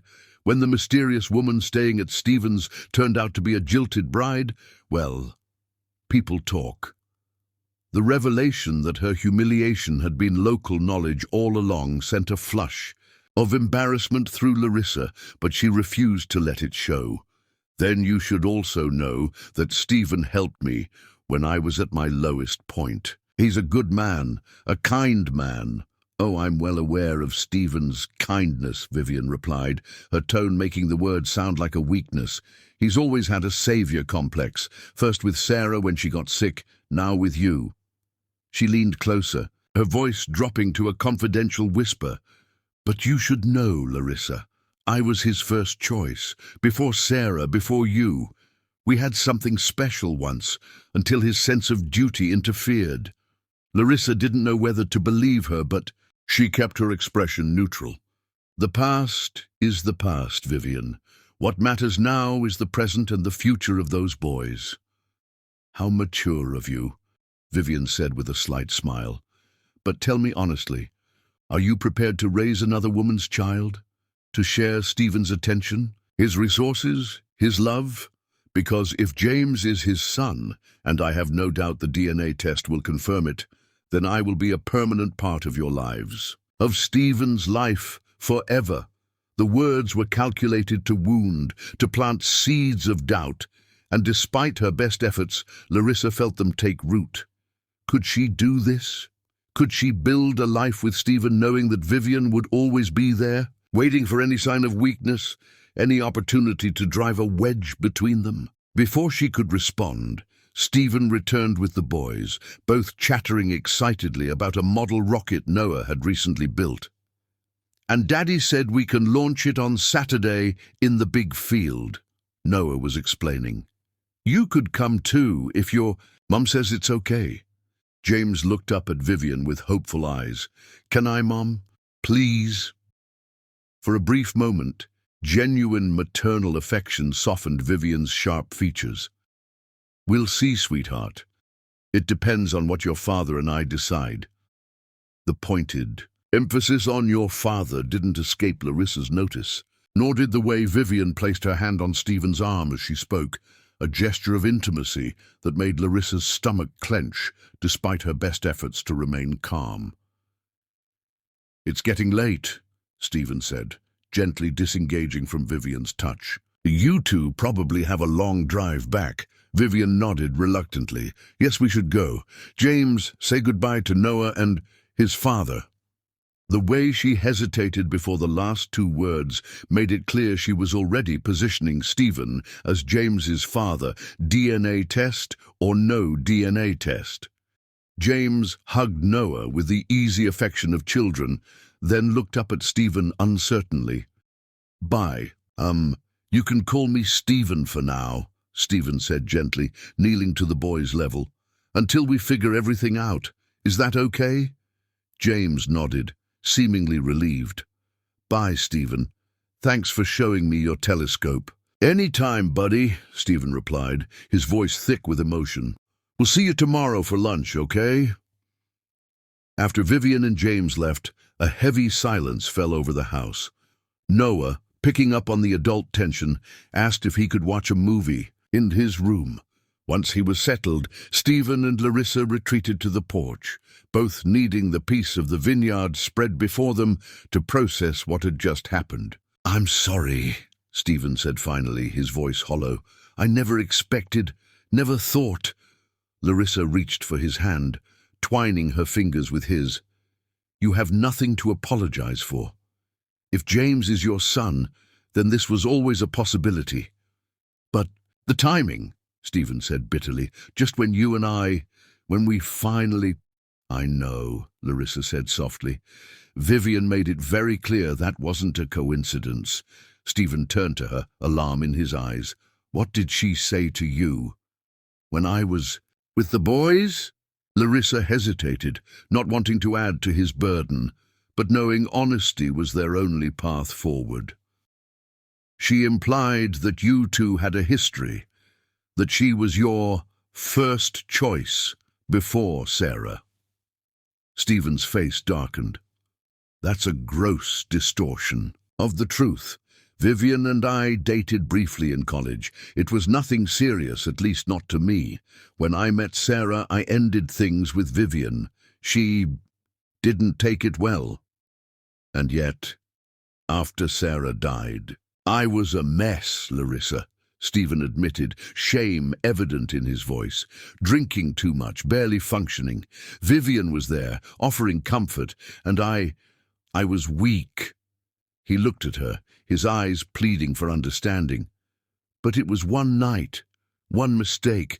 I never imagined it would lead to this. Larissa nodded, processing this new information. Part of her wanted to walk away, to protect herself from the inevitable complications this situation would bring. But a larger part, the part that had grown to love not just Stephen, but Noah, couldn't bear the thought of leaving them to face Vivian's manipulations alone. What do you need from me? She asked simply. Stephen's eyes filled with gratitude and something deeper, more profound. Just stay, if you can. If it's not too much to ask. I know this isn't what you signed up for.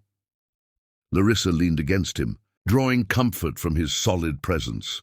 I didn't sign up for anything, Stephen. I fell in love with you, with Noah, with this place. And love means facing challenges together, not running when things get difficult. He wrapped his arm around her, pulling her close. I don't deserve you, he murmured into her hair. Probably not, she agreed with a small smile, trying to lighten the moment. But you're stuck with me anyway. As the sun set over the vineyard, casting long shadows across the rows of vines, Larissa tried to quiet the voice of doubt in her mind. She had chosen to stay, to fight for this unexpected love. But as the shadows lengthened, so did her concerns about what the coming days would bring. Chapter 8. Harvest storms. The DNA test confirmed what they had all suspected.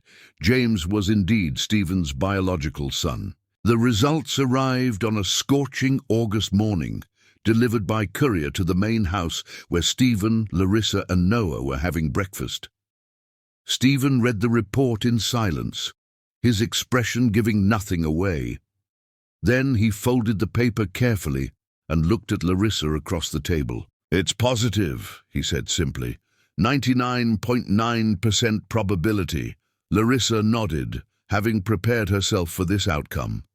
Over the past 3 weeks, as they had waited for the results, James had visited the vineyard several times. The resemblance between him and Noah was undeniable, not just in physical appearance but in mannerisms, interests, even the way they both tilted their heads when concentrating. Are you okay? She asked, reaching across the table to squeeze Stephen's hand. He gave her a wan smile. I'm not sure okay is the right word.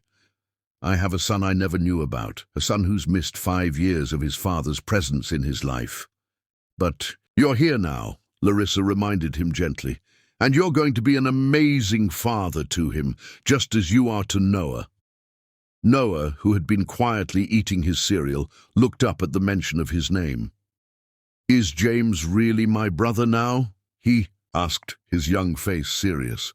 Stephen nodded, his expression softening as he turned to his son. Yes, buddy, James is your half-brother. That means you share the same father, me, but you had different mothers. Noah considered this information with the straightforward logic of a 5-year-old. So that's why his hair is orange and mine. Isn't because he had a different mom? That's right, Stephen confirmed. Your mom had dark hair like yours. James's mom has red hair. "Is Ms. Larissa going to be our mom now?" Noah asked innocently, causing both adults to freeze. Larissa felt her heart race at the question. She and Stephen hadn't discussed marriage or adoption, though their relationship had deepened significantly over the summer.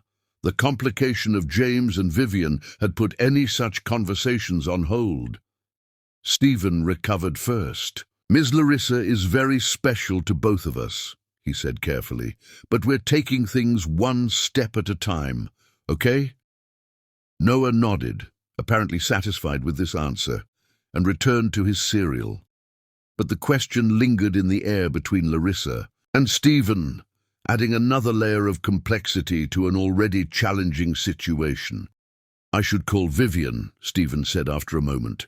"Let her know the results." Larissa nodded, trying to ignore the knot of anxiety that formed in her stomach at the mention of the other woman's name. Since that first confrontation, Vivian had been scrupulously polite during the handovers of James, but there was always an undercurrent of tension, a subtle reminder that she held a powerful connection to Stephen that Larissa could never share. As Stephen stepped outside to make the call, Larissa busied herself clearing the breakfast dishes, her mind racing with the implications of the test results. Legal custody arrangements, financial support, the integration of James into their lives on a more permanent basis. All of these issues would need to be addressed. And hovering over all of it was the San Francisco wine competition, now just 1 week away. Their plans to attend together seemed frivolous in light of recent developments, but Stephen insisted they should still go. "The competition is crucial for the vineyard's future," he had argued when Larissa suggested postponing their trip. "And we need some time alone, away from all of this, to figure out our next steps." Larissa had agreed, though she wondered how they could truly get away from a situation that would forever be part of their lives. Vivian had made it clear she expected to be involved in any major decisions regarding James, and by extension, anything that affected Stephen's financial situation or family dynamics. Stephen returned from his call, his expression troubled. "Vivian wants to meet this afternoon to discuss arrangements," he said, running a hand through his hair. "She's bringing her lawyer." Larissa's heart sank. "Her lawyer? Stephen, you need representation too." "I know. I've called Tom Barrett in town. He can see me at 11. Stephen sighed heavily. "This is exactly what I didn't want, turning James into a legal battleground." Larissa moved to his side, wrapping her arms around his waist and resting her head against his chest. "You're doing the right thing, protecting yourself and Noah. And James, too, in the long run." Stephen held her tightly, drawing strength from her presence. "What would I do without you?"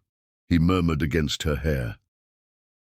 "Let's hope you never have to find out," she replied, trying to keep her tone light despite the heaviness in her heart. The meeting with Vivian and her lawyer took place at the Riverside Inn in town, neutral ground, chosen to keep the children out of the discussion. Larissa had offered to stay behind, but Stephen insisted he wanted her there. "You're part of this family now," he had said, with quiet certainty. "I need your support." Family. The word filled Larissa with both joy and trepidation. She had come to love Noah as if he were her own, and she could easily see herself coming to care for James as well. But Vivian's presence would always complicate matters, a shadow over what might otherwise have been a simple blending of lives. The Riverside Inn's private dining room was elegant but impersonal, with heavy curtains blocking the summer sunshine and lending the proceedings an artificial, claustrophobic air. Vivian was already seated when they arrived, looking immaculate in a tailored burgundy dress that emphasized her copper hair. Beside her sat a sharp-featured man in an expensive suit, a briefcase open on the table before him. Stephen's lawyer, Tom Barrett, was a stark contrast, a down-to-earth local attorney in a rumpled blazer, with kind eyes behind wire-rimmed glasses. He greeted Stephen and Larissa warmly, then extended a professional hand to Vivian and her counsel. "Shall we begin?" Vivian suggested once they were all seated.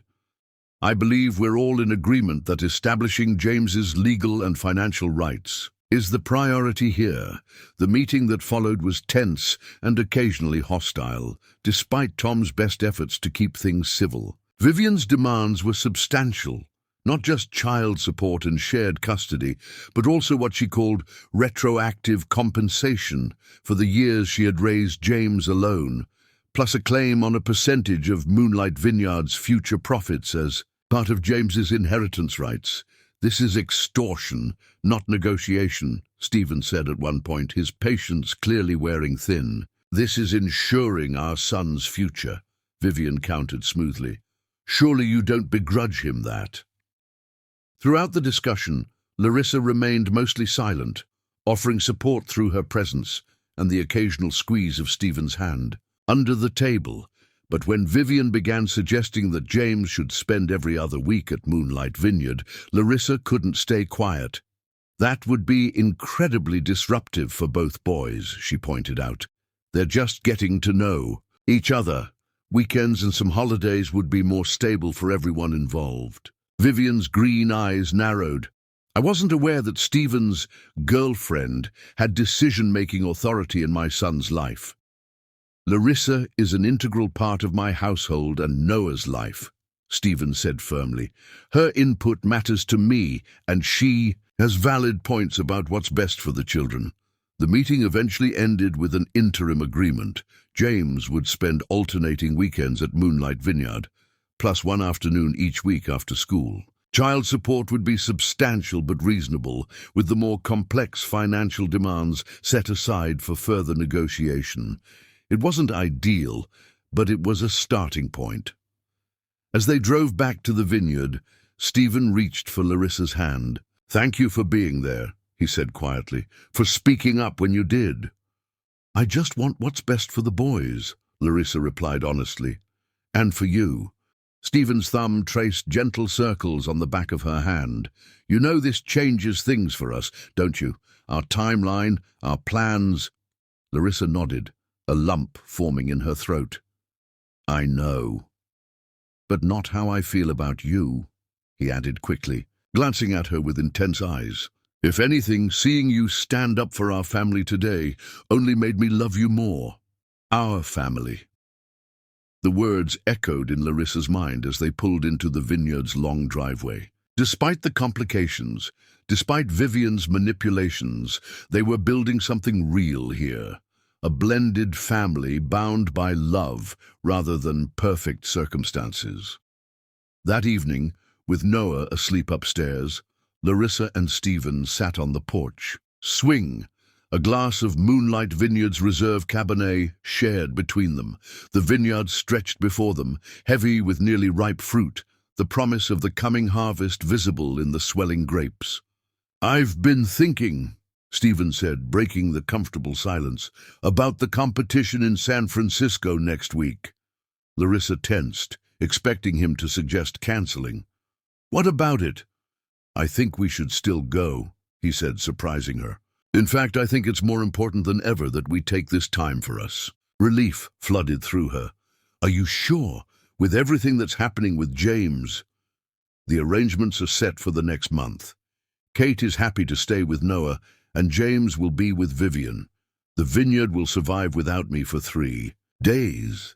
He turned to face her fully, taking both her hands in his. "Larissa, I don't want Vivian's reappearance to derail what we're building together. This trip matters. To us. To the vineyard's future." Larissa squeezed his hands, touched by his determination to protect their relationship amid the chaos. "Then, we'll go," she agreed, "and it will be wonderful." The week leading up to their departure was a whirlwind of activity. The first grapes of the season were ready for harvesting, requiring all hands on deck at the vineyard. James spent his first weekend at Moonlight under the new arrangement, a bittersweet success as the boys bonded easily while tension simmered between the adults. Vivian made a point of arriving early to pick James up on Sunday evening. Accidentally, interrupting a private moment between Larissa and Stephen on the porch. Her practiced apology did nothing to disguise the satisfaction in her eyes at finding them in an embrace. "I hope I'm not interrupting," she said, her tone making it clear that interrupting had been precisely her intention. "James was so excited about his weekend that I couldn't wait to hear all about it. The incident left a sour taste that lingered through the next day's preparations for their trip.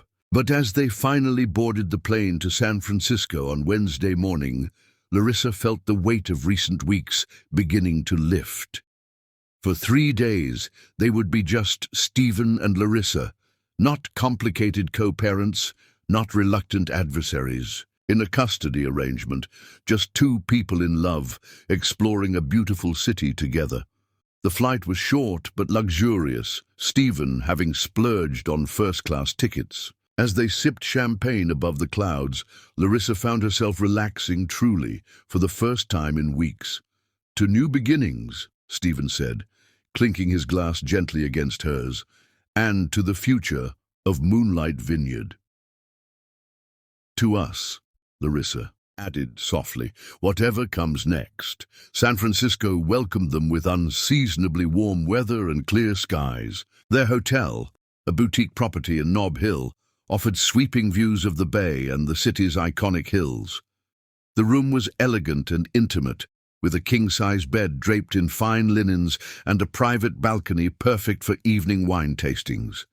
"This is gorgeous," Larissa breathed as they entered the suite. "You didn't have to go to such expense." Stephen wrapped his arms around her from behind, pressing a kiss to the sensitive spot just below her ear. "Yes, I did," he murmured. "You deserve this. We deserve this."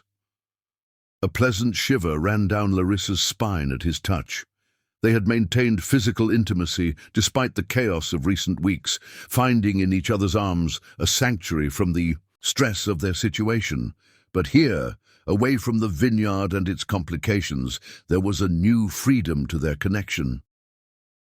"How much time do we have before the welcome reception?" Larissa asked, turning in his arms to face him. Stephen glanced at his watch, a slow smile spreading across his face as he caught her meaning. "Just enough," he replied, before capturing her lips in a kiss that left no doubt about his intentions. Their lovemaking was both tender and urgent, a reaffirmation of their commitment to each other, despite the obstacles they faced. Afterward, they lay tangled together in the luxurious sheets, Larissa's head pillowed on Stephen's chest, his fingers tracing lazy patterns on her bare back. "I love you," he said simply, the words falling into the peaceful quiet between them. Larissa raised herself up on one elbow to look into his eyes, finding there all the certainty she needed. "I love you too," she replied.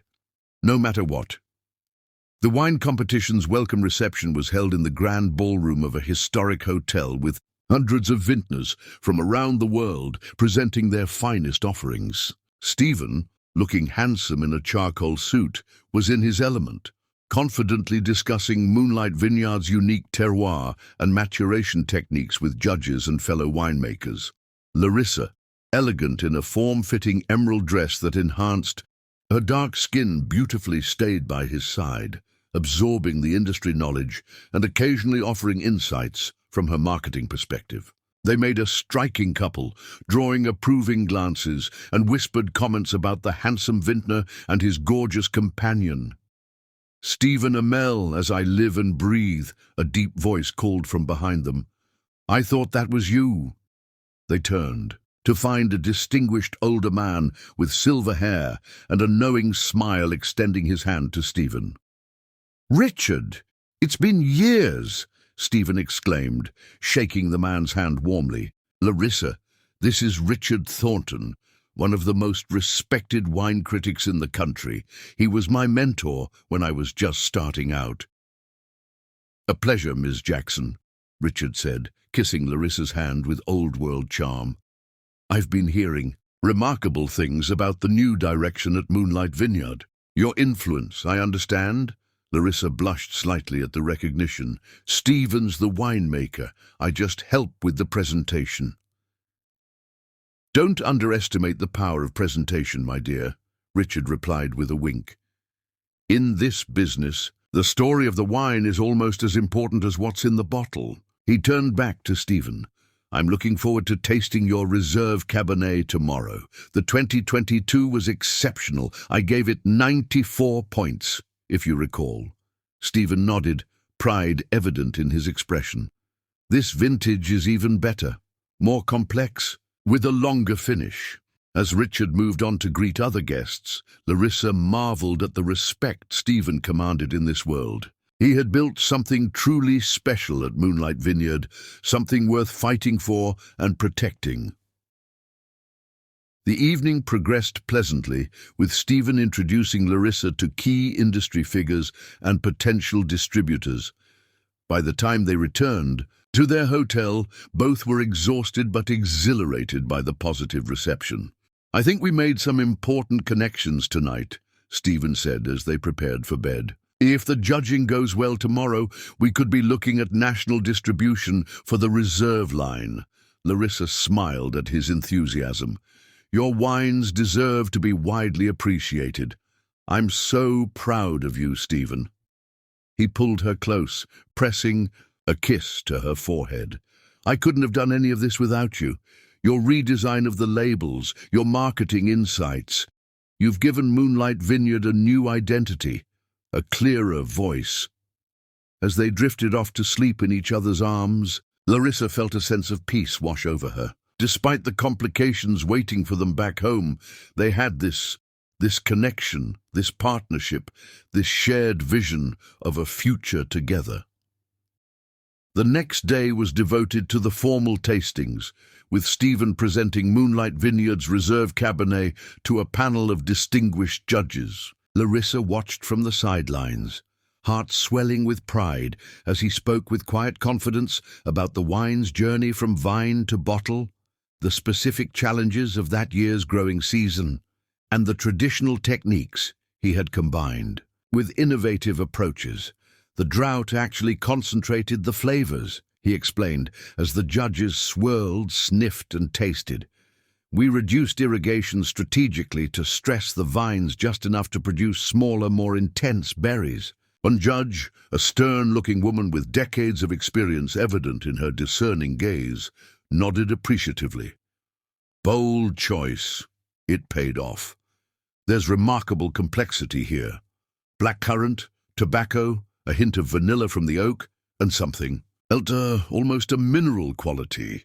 The limestone in our soil," Stephen confirmed with a smile. "It gives all our reds that distinctive finish." By the end of the tasting, Larissa could tell from the judges' expressions that Stephen's wine had made a significant impression. As they moved away from the booth, several making notes with thoughtful expressions, Stephen exhaled deeply. "That went well," he said, tension visibly leaving his shoulders. "Better than I'd hoped, actually." Larissa squeezed his hand. They loved it. I could see it in their faces. The rest of the day passed in a blur of networking, attending panel discussions, and sampling competitors' offerings. By evening, they were both ready for a break from the wine world. "Let's have dinner somewhere with no connection to vineyards," Larissa suggested as they returned to their hotel to change. "Somewhere we can just be us for a few hours." Stephen agreed enthusiastically, and they found themselves at a small seafood restaurant overlooking the bay, far from the competition crowds. The intimate setting, with its candlelight and breathtaking views, created a cocoon of privacy that they had rarely experienced at the vineyard.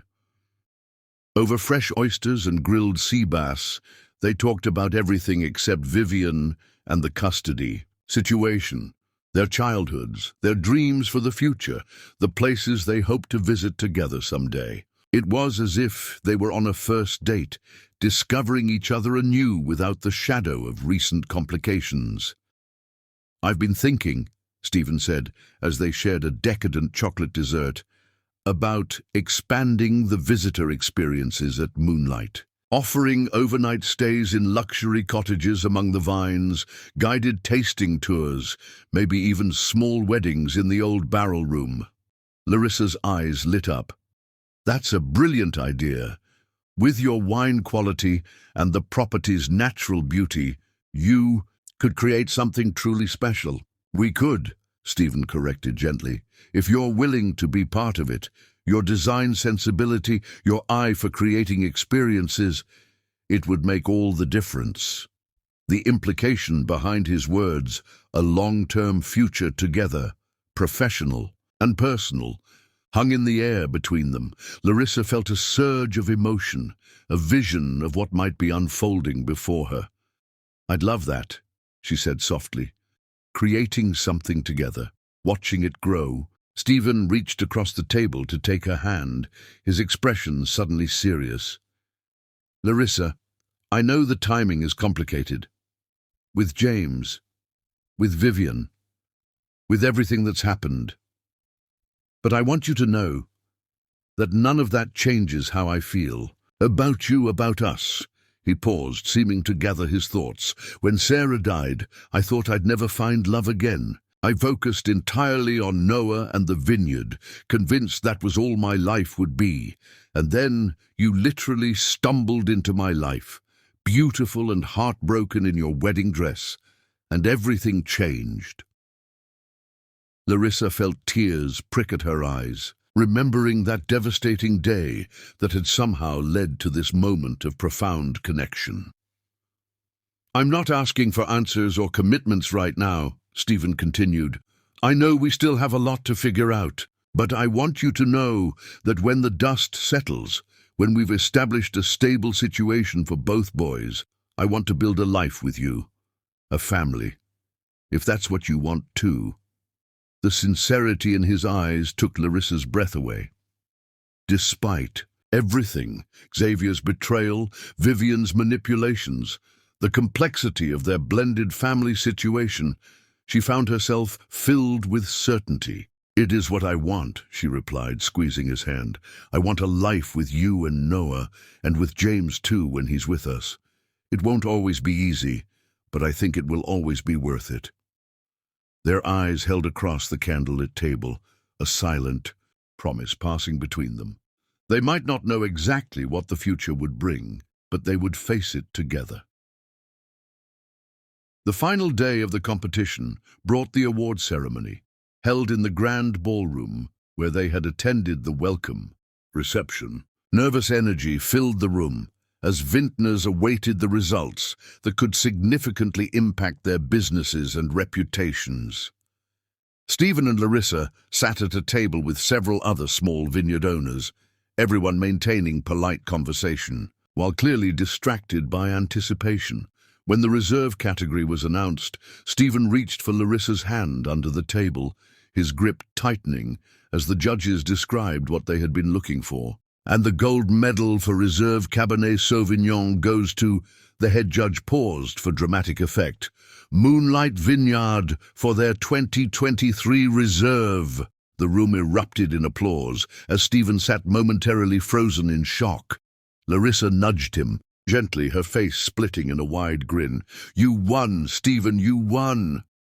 He rose to accept the award, his normally composed demeanor giving way to genuine joy as he shook the judge's hand and accepted the prestigious medal. From the podium, he thanked his team, the competition organizers, and then his gaze found Larissa. "And finally, I want to thank Larissa Jackson, whose belief in Moonlight Vineyard and in me has made all the difference. This award belongs to you too." The simple but public acknowledgement brought tears to Larissa's eyes. In that moment, all the complications of their situation seemed distant and manageable compared to the bond they shared. Following the ceremony, they were approached by numerous distributors eager to carry the award-winning wine. By the end of the evening, Stephen had signed preliminary agreements that would take Moonlight Vineyard's presence from regional to national, a transformative development for the business. "We should celebrate," Stephen suggested as they finally escaped the crowd of well-wishers and business contacts. "Properly," just the two of us. Their celebration began with champagne on their hotel balcony, overlooking the city lights reflecting on the bay.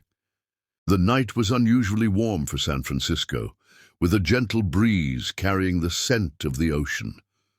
"To new beginnings," Larissa toasted, echoing Stephen's words from the start of their trip. "And to us," he added, clinking his glass against hers before setting it aside to pull her into his arms.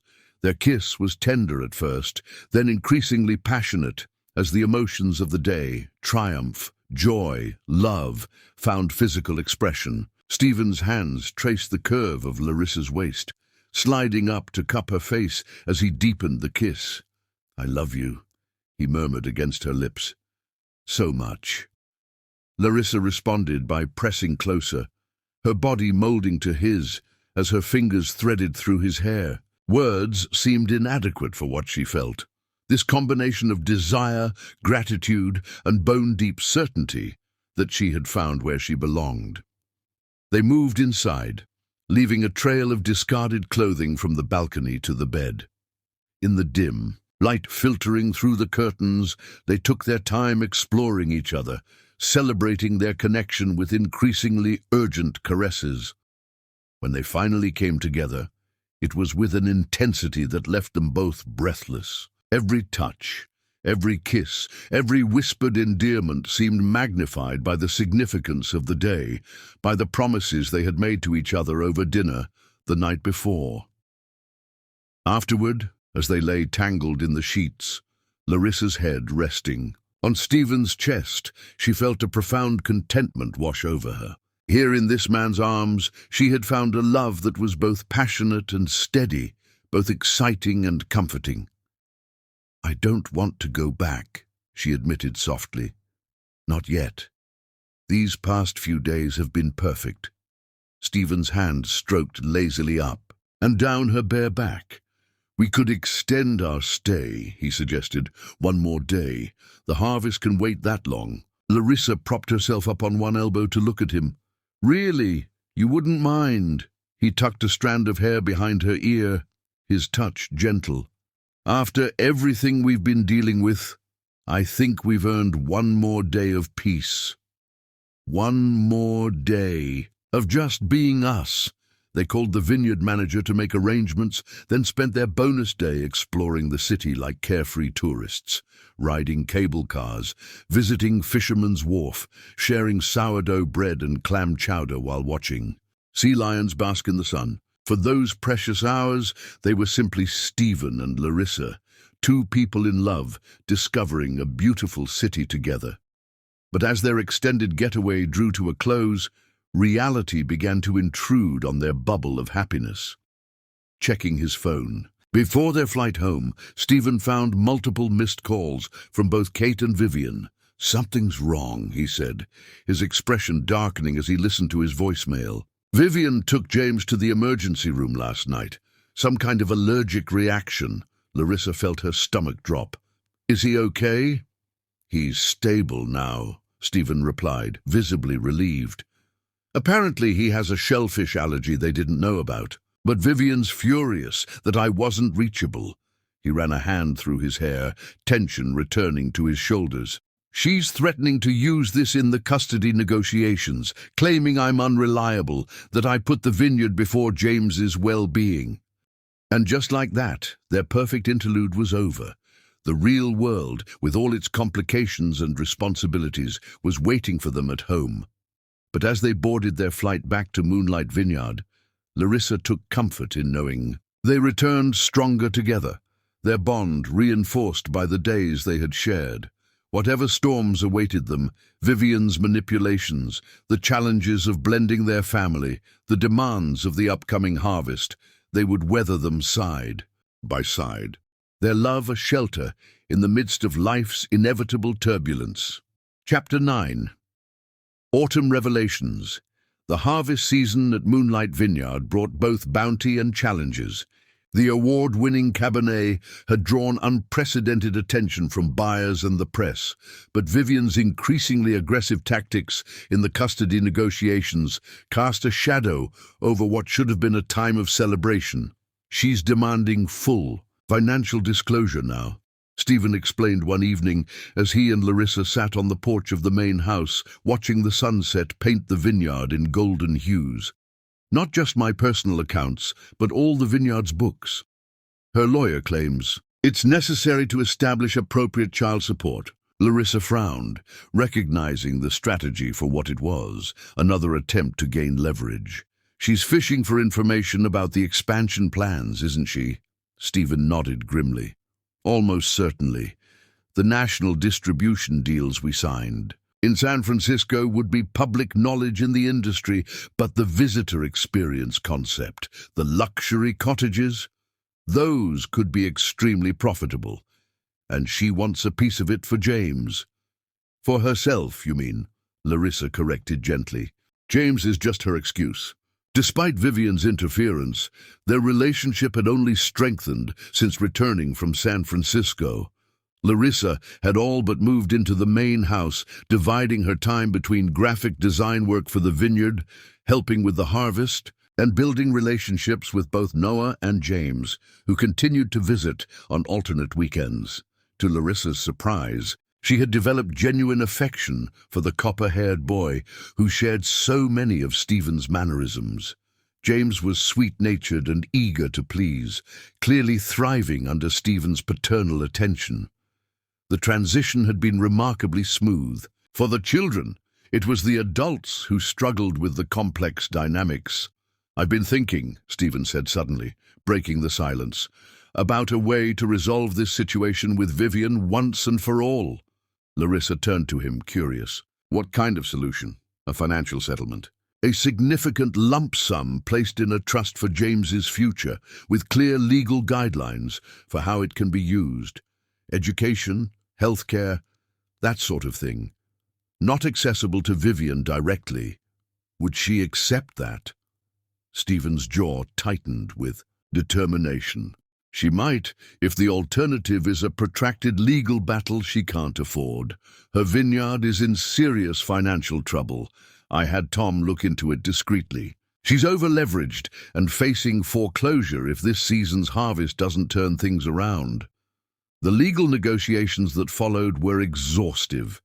Vivian initially rejected the trust proposal outright, demanding instead ongoing payments and a percentage of Moonlight Vineyard's profits. But when Stephen's lawyer presented documented evidence of her financial mismanagement, threatening to request a financial guardian be appointed for James's interests, she reluctantly returned to the negotiating table. After 3 weeks of tense meetings, they reached an agreement. A substantial trust for James's education and future, modest monthly child support payments, and a separate one-time payment to help Vivian stabilize her vineyard's finances in exchange for her signing away any claim to Moonlight Vineyard's assets or future earnings. It's more than fair, Tom Barrett assured them after the final documents were signed. And most importantly, it provides stability for James while protecting your business interests. That evening, Stephen led Larissa through the vineyard as twilight deepened around them, following a path they had walked many times before. But this time, he turned off onto a smaller trail that wound up to a gentle rise overlooking the entirety of Moonlight Vineyard. At the top stood an ancient oak tree, its massive branches spreading protectively over the hillside. "This is my favorite spot on the property," Stephen said, drawing her beneath the tree's canopy. "I used to come here as a boy. When my father first planted these vines, I proposed to Sarah here."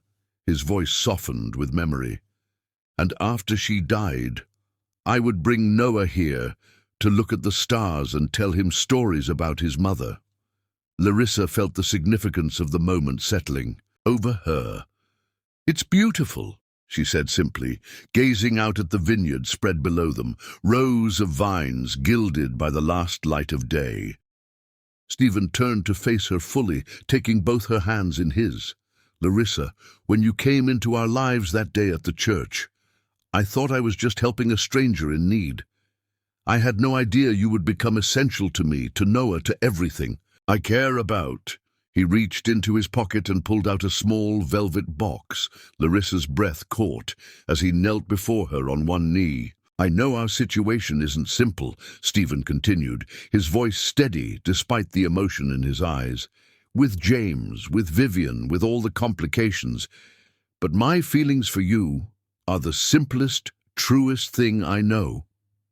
He opened the box to reveal a stunning emerald ring surrounded by small diamonds. "Larissa Jackson, will you marry me? Will you build a life with me and our boys, both of them, here at Moonlight Vineyard?"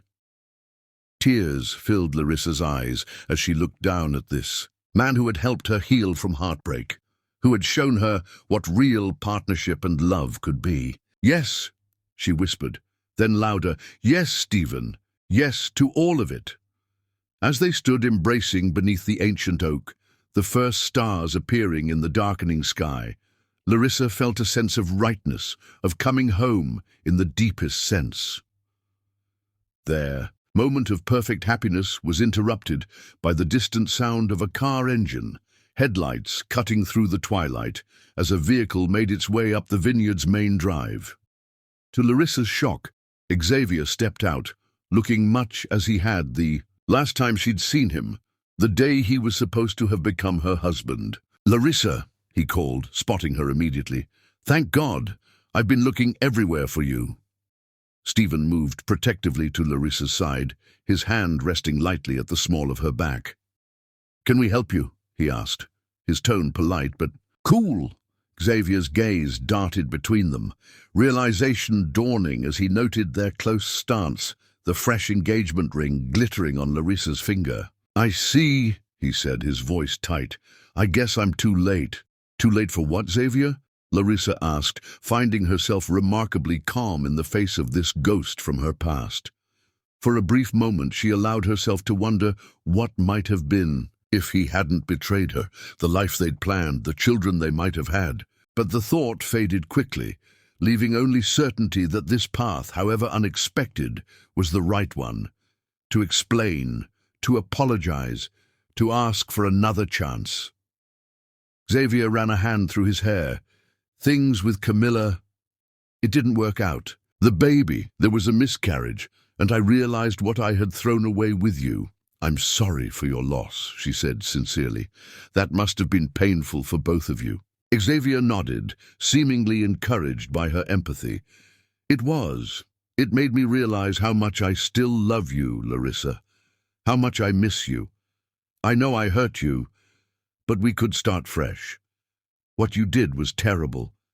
But in a strange way, I'm grateful," Larissa replied honestly. "If you hadn't left me at the altar, I would never have found my way to Moonlight Vineyard. I would never have found my true home." Xavier's face fell, the reality of the situation finally sinking in. "So that's it? There's no chance?" "There's no chance," Larissa confirmed gently but firmly. "I've moved on, Xavier. I suggest you do the same." As they watched Xavier's car disappear down the long driveway, Stephen pulled Larissa into his arms. "Are you okay?" he asked, searching her face with concern. To her own surprise, Larissa found herself smiling. "I'm more than okay. That was closure, I guess. The final chapter of my old life closing, so our new one can truly begin." Chapter 10. Vintage of Promise. The December morning dawned clear and crisp, frost glistening on the dormant vines that stretched in orderly rows around Moonlight Vineyard. Inside the renovated barrel room, transformed with twinkling lights, evergreen garlands, and white roses, Larissa stood before a full-length mirror, hardly recognizing herself in the elegant ivory gown that hugged her curves before flowing gracefully. "To the floor, you look absolutely stunning," Kate said, adjusting the simple veil that crowned Larissa's natural curls. "Stephen is going to be speechless." Larissa smiled, a calm certainty filling her heart. Unlike her previous wedding day, there were no jitters, no doubts, only peaceful anticipation of the future she was choosing. The past 3 months had brought both challenges and triumphs. The car, Financial settlement with Vivian had been finalized after tense negotiations, providing for James's future while establishing clear boundaries. Though Vivian remained a complicated presence in their lives, the arrangement had brought a measure of stability that allowed them all to move forward. Construction had begun on the first luxury cottage, part of Stephen's vision for expanding. Moonlight Vineyard's offerings, Larissa's designs for the interiors, blending rustic charm with modern comfort, had received enthusiastic approval from their investors. Together, they were building not just a family, but a legacy. A soft knock at the door announced Noah and James, both handsome in matching suits, their excitement barely contained as they entered. "Miss Larissa, you look like a princess," Noah exclaimed, his eyes wide with wonder. "Do you like our suits?" James asked shyly, still sometimes uncertain of his place in this blended family, despite everyone's efforts to make him feel welcome. Larissa knelt carefully, mindful of her dress, to embrace. "Both boys, you two are the most handsome ring-bearers any bride could ask for," she said, straightening James's bow tie and smoothing Noah's cowlick. "Are you ready for your very important job?" They nodded solemnly, the velvet ring pillows clutched in, their small hands a testament to the responsibility they felt. Larissa felt her heart swell with love for these children who had become hers in every way that mattered. "We practiced a lot," Noah assured her.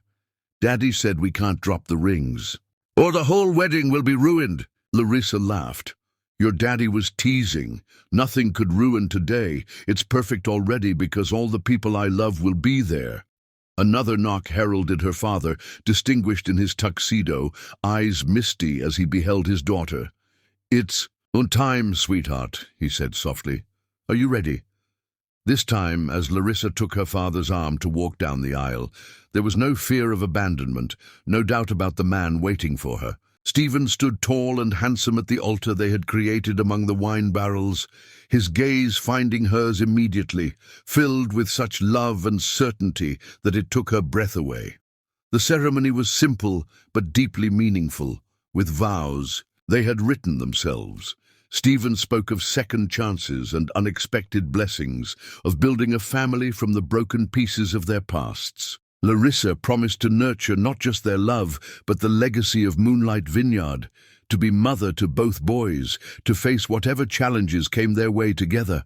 When the minister pronounced them husband and wife, Stephen's kiss was both tender and passionate, a promise of the life they would build together. The small gathering of friends and family erupted in applause, Noah and James cheering loudest of all.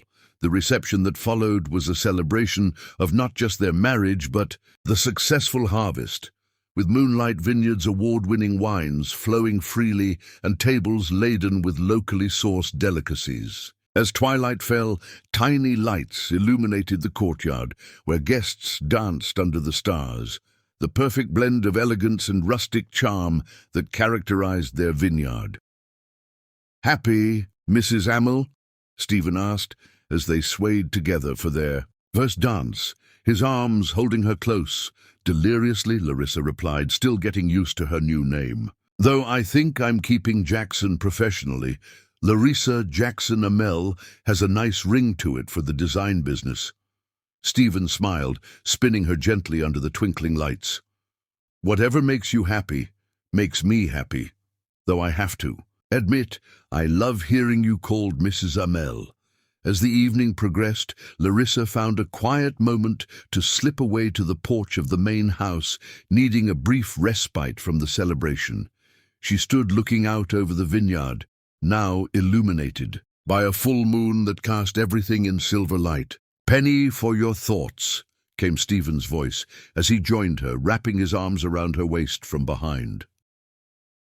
Larissa leaned back against his chest, feeling utterly content. "I was just thinking about that day at the church, when Xavier left, and me, how devastated I was, how certain I was that my life was over." Stephen pressed a kiss to her temple. "And now?" "Now I understand that it was just beginning," She turned in his arms to face him.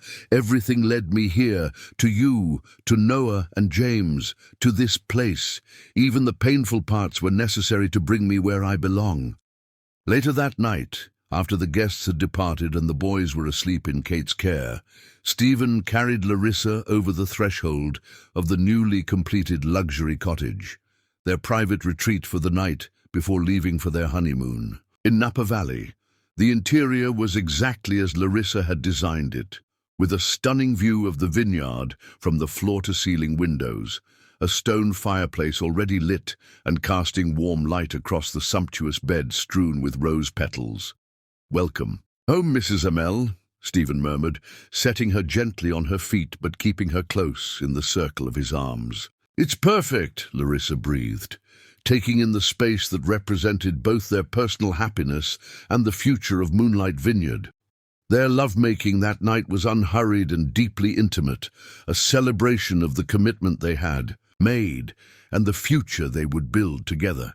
As they lay tangled in the sheets afterward, the moonlight casting silver patterns across their skin, Larissa felt a sense of completion she had never thought possible.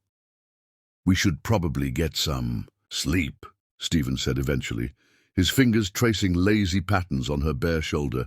"Early flight tomorrow," but Larissa wasn't quite ready for the day to end. "Tell me a story first," she requested, snuggling closer to his warmth. "Tell me about the next vintage, about what our life will be like a year from now." Stephen smiled, pulling her closer. "Well, by this time next year, the visitor cottages will be fully operational. Your design studio on the property will be handling projects from all over wine country. Noah will be in first grade, and James will be spending more time here as our custody arrangement settles into its rhythm." His voice grew softer, more intimate. "And maybe, if we're blessed, there will be another little Amell on the way. A sister for the boys, perhaps." Larissa's heart skipped at the thought. A daughter with Stephen's eyes or her dark curls, a child born of their love rather than previous relationships. "I'd like that," she whispered. "Very much." "We have time," Stephen assured her, pressing a kiss to her forehead. "A lifetime to grow our family, to build our business, to create our story together." As sleep finally claimed them, wrapped in each other's arms with the vineyard stretching out beneath the winter moon, Larissa knew with absolute certainty that she was exactly where she was meant to be. From the heartbreak of being left at the altar to the joy of finding a love deeper and truer than she had ever imagined, her journey had been one of transformation and rebirth. Like the finest wine Moonlight Vineyard produced, her life with Stephen had emerged from a perfect storm of circumstances, some bitter, some sweet, to create something complex, balanced, and ultimately beautiful. A vintage of promise, created from the most unexpected beginnings, but destined to grow richer and more profound with each passing year.